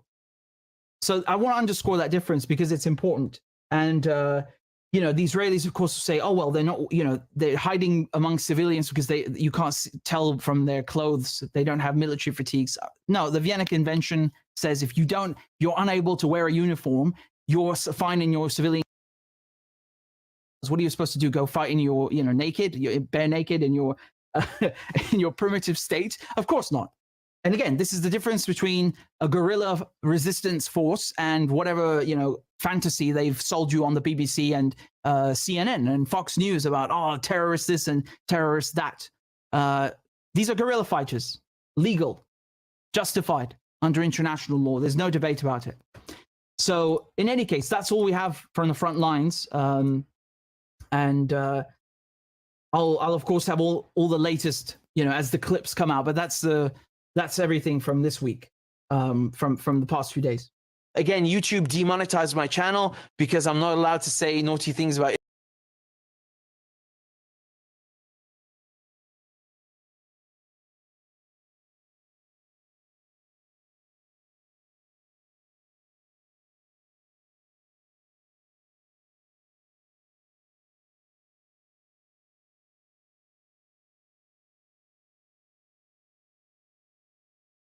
This is crazy. This is disturbing. Now, I always thought the United Kingdom or Britain was cooked for quite some time now, but I didn't know they had been cooked for this long, going all the way back to 2003. But before we do begin this video, I do want to ask if we can please like, comment, and share this video, as YouTube is going above and beyond, removing likes, removing comments, and even removing subscribers from not only this channel, but other channels for talking about certain topics. Liking and commenting as much as possible and even sharing these videos helps push back as much as possible. Even if you want to call me a half-bit fear-mongering YouTuber, I love it. Spoiler alert once again when I say, I will be fear-mongering in this video. I will be mongering your fear because something like this will be definitely coming to the United States one way or another. Matter of fact, it may already be here. But before I continue, before I go ahead and give my opinion on this video, we're going to go ahead and watch this video of this British man being arrested for one of the craziest reasons ever. The time's 20 to 3, 1440. I'm arresting you on suspicion of improper use of the electronic communications network. I'm just 127 Communications Act, okay? So you do not have to say that it may harm the defence if you don't mention one question, something which you later are in for. Anything you do say may be given evidence. Do you understand that? So I'm actually being arrested. You're going to be arrested, okay? Right. So you go to the police station. Right. You, okay, this is in relation to some comments that you've made on a Facebook page. Okay. Oh, really? Oh, it's a Facebook crime, is it? Okay. Right. So we need to ask you some questions about that. Right. Have you got anything in your pockets, Thomas? I've got my keys. I got, no, that's about it, I think, keys. So, anyone who's been arrested, we can search them under Section 32 of the Police and Criminal Act. Right. That's dangerous items. Hey, I mean, you said I was going to be arrested under some what information? I'm going to be arrested for posting on Facebook. Some comments that are offensive, obscene, and people have made a complaint about that, and it's Can you tell me what this comment was? Okay, well, we'll do that when we interview. All right. And so, what am I going to be locked up for the night, or? Hopefully not. So let's get the obvious out of the way first. Even here in the United States, if you make certain comments online on social media, like Facebook and so forth, you can find the police, the FBI banging at your door. Let's say, for example, you make a post on Facebook that says, I am going to take out the president of the United States at such and such a date.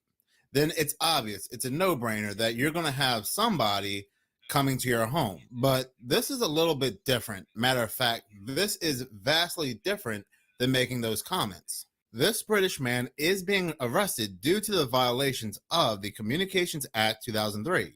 So what exactly is the Communications Act 2003? Let's go ahead and take a look at it. The Communications Act 2003 states, electronic communications which are grossly offensive or indecent, obscene or menacing or false for the purpose of causing annoyance, inconvenience, or needless anxiety to another. So technically, if this act was here in the United States, one would not even have to say they were going to take out the president of the United States. One would not have to say they were going to cause this mass destruction, ending a lot of people's lives. No, all they would have to do is annoy people, say something obscene, like some kind of foul language that would get people upset. All they would have to do is spread what is considered misinformation to news, media, and the fact checkers for police to be knocking at your door. There was an individual, a comedian and a podcaster, Konstantin Kissin, who was being interviewed, and he said people are indeed being arrested in the United Kingdom, in Britain, for a social media post. A lot of people. Something like this was easy to dismiss, but now we are seeing it in real time. In Russia last year, 400 people were arrested for things that they said on social media. 400 people in Russia. Obviously, this country is very different. How many people do you think were arrested in Britain for things they said on social media last year? Go on. Take a guess. I have no idea. 3,300. Really? Arrested for what they said on social media? Yeah. Really? What sort of things get you arrested? Well, one example I give in my show is there was a young woman from Liverpool called Chelsea Russell. People can look this up. Her friend was killed in a car crash, a 19-year-old woman. And she posted the lyrics of his favorite song on her Instagram, the lyrics. And there was a rap song, so the lyrics contained several instances of the N-word. Okay? She was arrested, prosecuted, found guilty, given 500 hours of community service and a fine, tagged, and for a year she was under 8 p.m. to 8 a.m. curfew. My goodness. In Britain. In Britain. In 2018. So we talk about the Chinese system of social credits. Right. And describe it as a creation of, or the emerging of a digital prison. But we're doing it to ourselves voluntarily in the West, so to speak. Absolutely. I mean, so we'll cancel people socially if they say the wrong thing on social media. But you're telling me now that 3,500 people were visited by the police? No, far more were visited by the police. Far more. There are cases just half a year ago, and I defended Jo Brand, a British comedian, over this. She made some comments. You know, it wasn't a great joke, but she talked about this during this milkshaking episode where people were having milkshakes thrown at them. She said that, well, if I was doing it, I'd throw some acid over them. Right. That's not a great joke. But she got a visit from the police on the basis that she was, quote, inciting violence. And they eventually decided not to proceed with prosecution. But it was obviously a joke. She's a comedian. She was on a comedy program.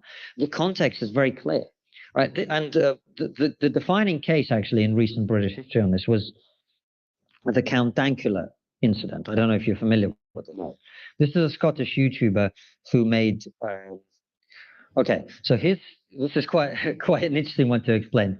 His girlfriend had a pug dog. He was going to continue to say how there's this man who has a girlfriend. This girlfriend has a pug dog. And to annoy his girlfriend, he taught this dog how to do a certain 1940s German salute. And he posted it on social media. The social media post garnered millions of views. Next thing he knew, police were knocking at his door because it was considered hate speech, and he was arrested. Now, again, this is something that has been known in the United Kingdom for years now, and other countries in Europe, that you have to be very careful what you say, or the police can come banging at your door. This is actually going to get even worse, given the fact everything that's currently going on in the United Kingdom. For many of us here in the United States, we did not even know this was going on in the United Kingdom. Some of us may pay very close attention to international news, but for a lot of us, this video here of this man being arrested for a speech or what he posted on social media, it may not have been violent, he may not have threatened anybody's lives, but he may have just said something that's considered offensive to certain people. He may have annoyed people. He may have posted something that is deemed misinformation, and he had police banging at his door. Now, here in the United States, we do indeed have something similar. We don't always have police banging at our door, but what we tend to do is cancel people over something we deem offensive.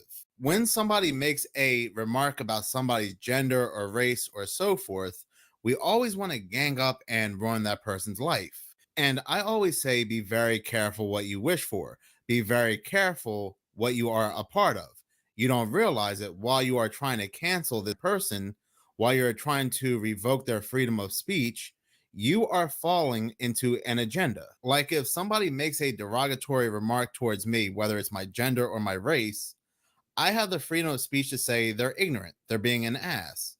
But I would not want to see them being arrested or their life ruined over what they said, because again, I still believe in freedom of speech. And if I were to call the police on somebody making a remark that I find annoying or derogatory, then I am just playing into the agenda, the 2030 agenda. You have a lot of people out here that are always offended, that are willing to cancel people at the drop of a dime, and they don't realize they are playing into something bigger, or perhaps they do, because we have a lot of actors out here, a lot of actors that are willing to push the agenda. As I was making this video, 2 more people were actually arrested over social media post, and we have more information on this individual in this video.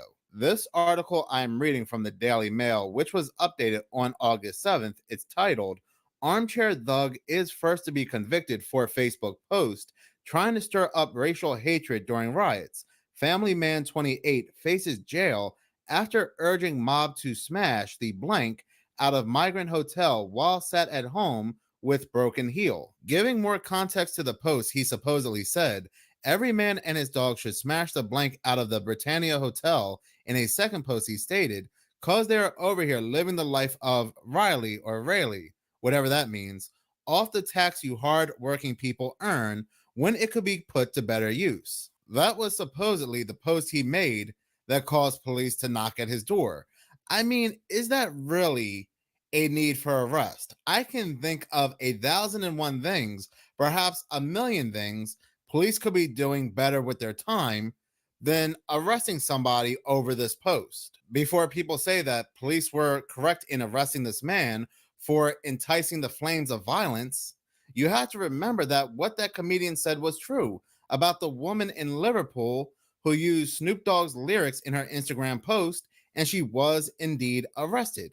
I went ahead and looked up that story. That story is 100% true because the words in that song were deemed, once again, extremely offensive. So whether this man is talking about these rioters should smash the hotel or somebody using offensive lyrics in a song, what you say in the United Kingdom can indeed get you arrested no matter what you say, whether it entices violence or not.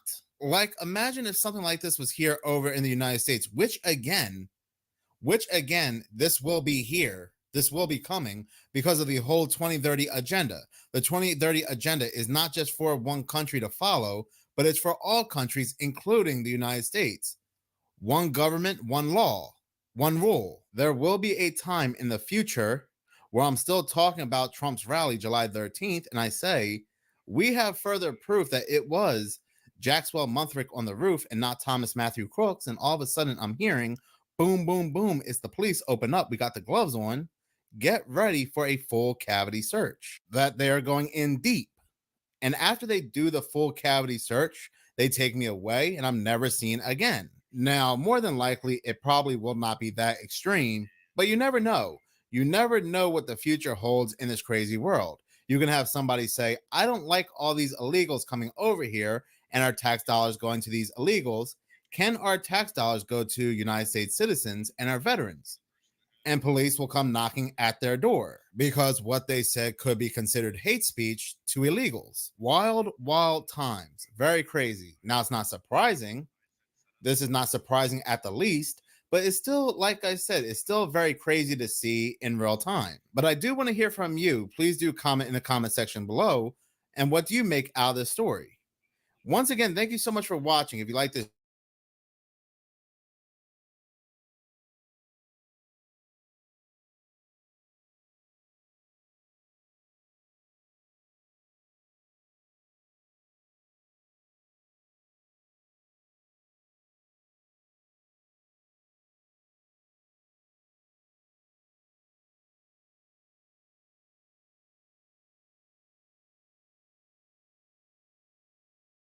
manage an economy. Hey, come see us on tour. We'll be in Chicago, Grand Rapids, Michigan, Duluth, Georgia, right outside of Atlanta, Jacksonville, Florida, Tempe, Arizona, and Burbank, California. Go to jimmydore.com for a link for those tickets. So I just wanted to show you how they covered this at Fox Business. Some would call history in the military. Don't say that. We have never been down 1,000 points ever, not even intraday on the NASDAQ. Is that true? That is true. Okay. I'm down 6% right from the get-go. This is heavy, big tech. Here we go. Look at them go down. Microsoft is down $20. That's 5%. Alphabet, 5%. Meta, 6%. Amazon, 6%. Apple, 9% down. Let's pull out Apple. This is interesting. A question for you. Apple. You know why? Because Warren Buffett took his money out. So, yeah, if you could put this clip on the front end of that. But did you see all those? All those companies are down. And this is, of course, what Professor Richard Wolff says. It happens every 4 to 7 years. The last time it happened was 4 years ago, and here we are. Here's what Ian Carroll says: we'll probably see big bank collapses this year, and they will try to bail them out with our tax dollars again. When did you acknowledge that the Fed is the problem? I just want to remind people that Joe Biden said he fixed this economy. Watch this.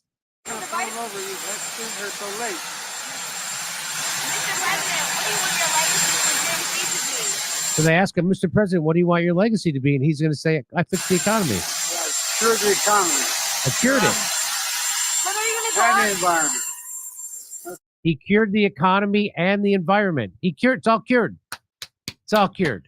Warren Buffett, just a couple of days ago, sold like 50% of his stock in Apple. He now holds around $300 billion in cash, and his company has sold stocks like never before, including Apple. So what he's doing is he knows there's a crash coming, so he's getting rid of his stock.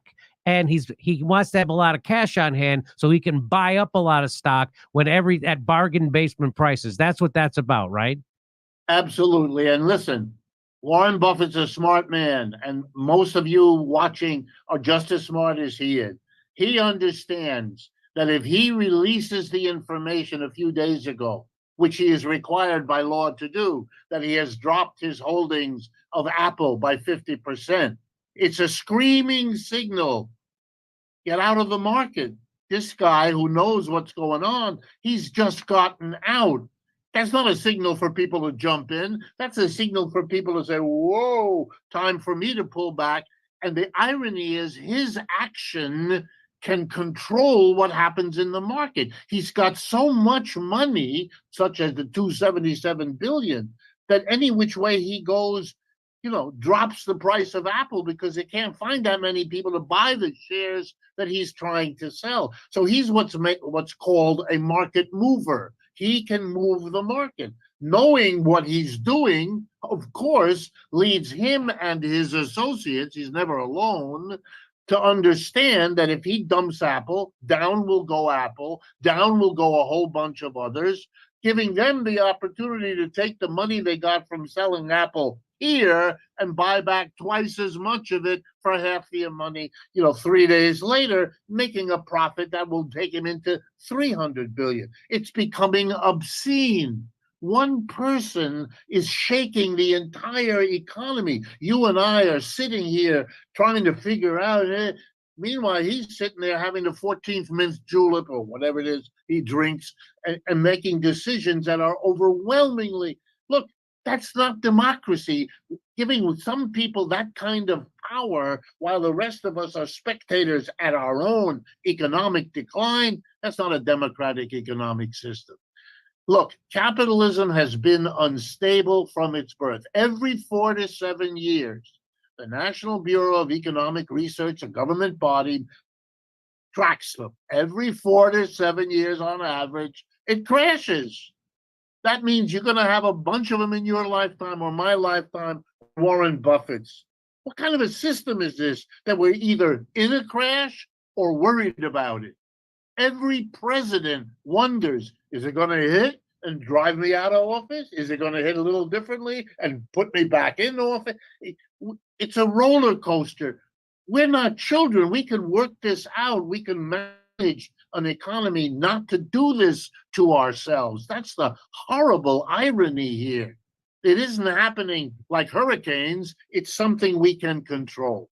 So the thing that seems craziest to me is that now they're saying because of this market crash. Well, let me just tell people how much it's crashed, right? So U.S. stocks took a nosedive Monday. Worldwide, this happened. Also. Yes. So the Dow Jones Industrial Average dropped 1,000 points or 2.7%.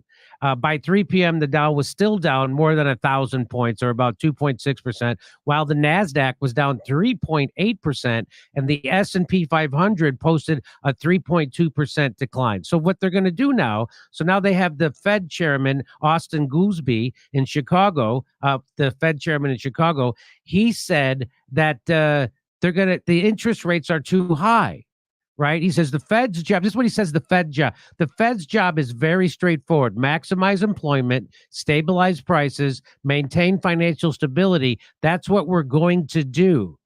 So this, to me, the crazy part of this is they've raised interest rates. So the Fed has raised interest rates. And why did they do that? Because there was inflation. And how do you stop inflation? Well, the Fed goes, we raise interest rates, so we make it more expensive to do business, which means people get laid off. So literally the way that they solve the problem of inflation is they get a bunch of workers thrown out of their jobs. That's what they're doing on purpose. That's not like, oh, we didn't know that was going to happen. They raise interest rates so that people lose their job, right? Absolutely. And look at the irony of what you just read. The job of the Federal Reserve, which was started in 1913, it's over a century old. It was to have stable prices. If you have an inflation, it means they failed. They didn't do their job. If you're supposed to have maximum employment, and by the way, the initial wording was full employment. They changed the word full to maximum. Did that in 1946. But they failed. The joke with the Fed is they failed to have price stability. They failed to have full employment. They're always telling you, well, hard work we're doing to bring down the inflation. Wait a minute, Jack, you failed. That's what you're telling us. If you're working to get it down, it means it went up. And if you're working to get people back to work, it's because you let them be unemployed. It makes no sense. Unemployment is an irrational act. I'll tell you why. Unemployed people are not going to die. They're going to eat, they're going to work, they're going to, wear clothing, they need a shelter, they need to consume, but you're not letting them work. Normally, if you would give them a job, they would contribute as well as take. Unemployment is a crazy thing for any community to do, and we know how to solve those problems. We can put people to work. We've done it. They don't want to do it because they don't want anyone to mess with their privileges at the top, their decision about how to solve a problem. And so they don't want any interference, especially not in the government, which might be shaped by the fact it's one person, one vote politically, and therefore the mass of people who are not employers, their employees, might use their political power to undo an economic system that isn't working for them anymore.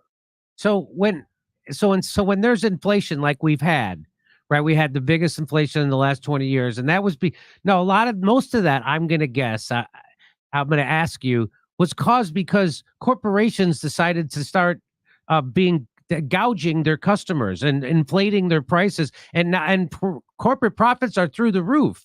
So wouldn't a smarter thing be, instead of throwing people out of work, to maybe take some of that money, some of that profit away from the corporation in some way? Wouldn't that make more sense if the Fed could figure out a way to do that? Yes, it's easy to do. It's called taxation. But here's a bigger irony, Jimmy. In 1971, we had a terrible inflation in this country, even worse than the one we just had. And we had a conservative Republican president, Richard Nixon. And on August 15th, he went on the radio and TV and he said, we got a terrible inflation. Here's what I'm going to do. He didn't raise interest rates the way we acted in the last 3 years, as if it were the most natural, necessary thing the world had ever seen. Nonsense. He said, as of tomorrow morning, if you raise your price, I'm going to arrest you and throw you in jail. If you're a union and you raise your wage, ditto, same thing. It was called a wage price freeze because that's what it was. It brought the inflation down overnight. I'm not arguing that we should do that, although I would favor it. I'm not arguing that. I'm arguing there's something wrong in a society that did that last time in 1971, and now, 40 years later, acts as if there were no question raising interest rates is the only thing, and that's what we're going. No discussion, no debate, no nothing. And you might enjoy it. I like to tell people because they find it funny. I got my PhD at one of those Ivy League universities, at Yale University. And at those days, when the PhDs in economics were almost all men, but there were very few women. So we all knew the young women that were in our classes because there weren't very many of them. And when I went through Yale and got my PhD, I sat in the same room, listening to the same teachers, reading the same articles as one of the two women in my class, whose name was Janet Yellen. She knows. And yet I watch her up there giving statements, and part of me says, what happened? You get caught up in this. You don't think the way you're capable of. And much of what I say on my interviews and my program is what I've tried to say tonight. There are other and better ways of doing things. Let's be the creative Americans that we have a reputation for being. If something is outmoded and outdated like capitalism, let's face it, let's talk about how we can do better, and let's get to work doing it I think the world will once again have the kind of respect it's not going to get otherwise. They say that the unemployment rate is now 4.3%, but you and I know they don't count their unemployment rate the way they used to in the 80s, right? That's right. They changed it different. So right now, this is bad for the economy. They say the last month, the Labor Department said that non-farm payrolls increased by 114,000 jobs, and the unemployment rate increased to 4.3%, worse than expected. And that's what's spurring a lot of this stocks crashing, right? But first of all, just real quickly, guess what stock isn't crashing? The weapons manufacturers. Okay, just so you know. All right, because that's the one thing we still make here in the United States. We still make the world's weapons. But what would you say if you had to guess? What is the real unemployment rate? I've had people on this show say it's somewhere around 15%, and some people say even higher. What would you guess if we counted it the way we did in the 80s? There have been some studies, and the basic answer is 2 to 3 times what that is. So instead of 4.3, I would say somewhere between 9 and 12%.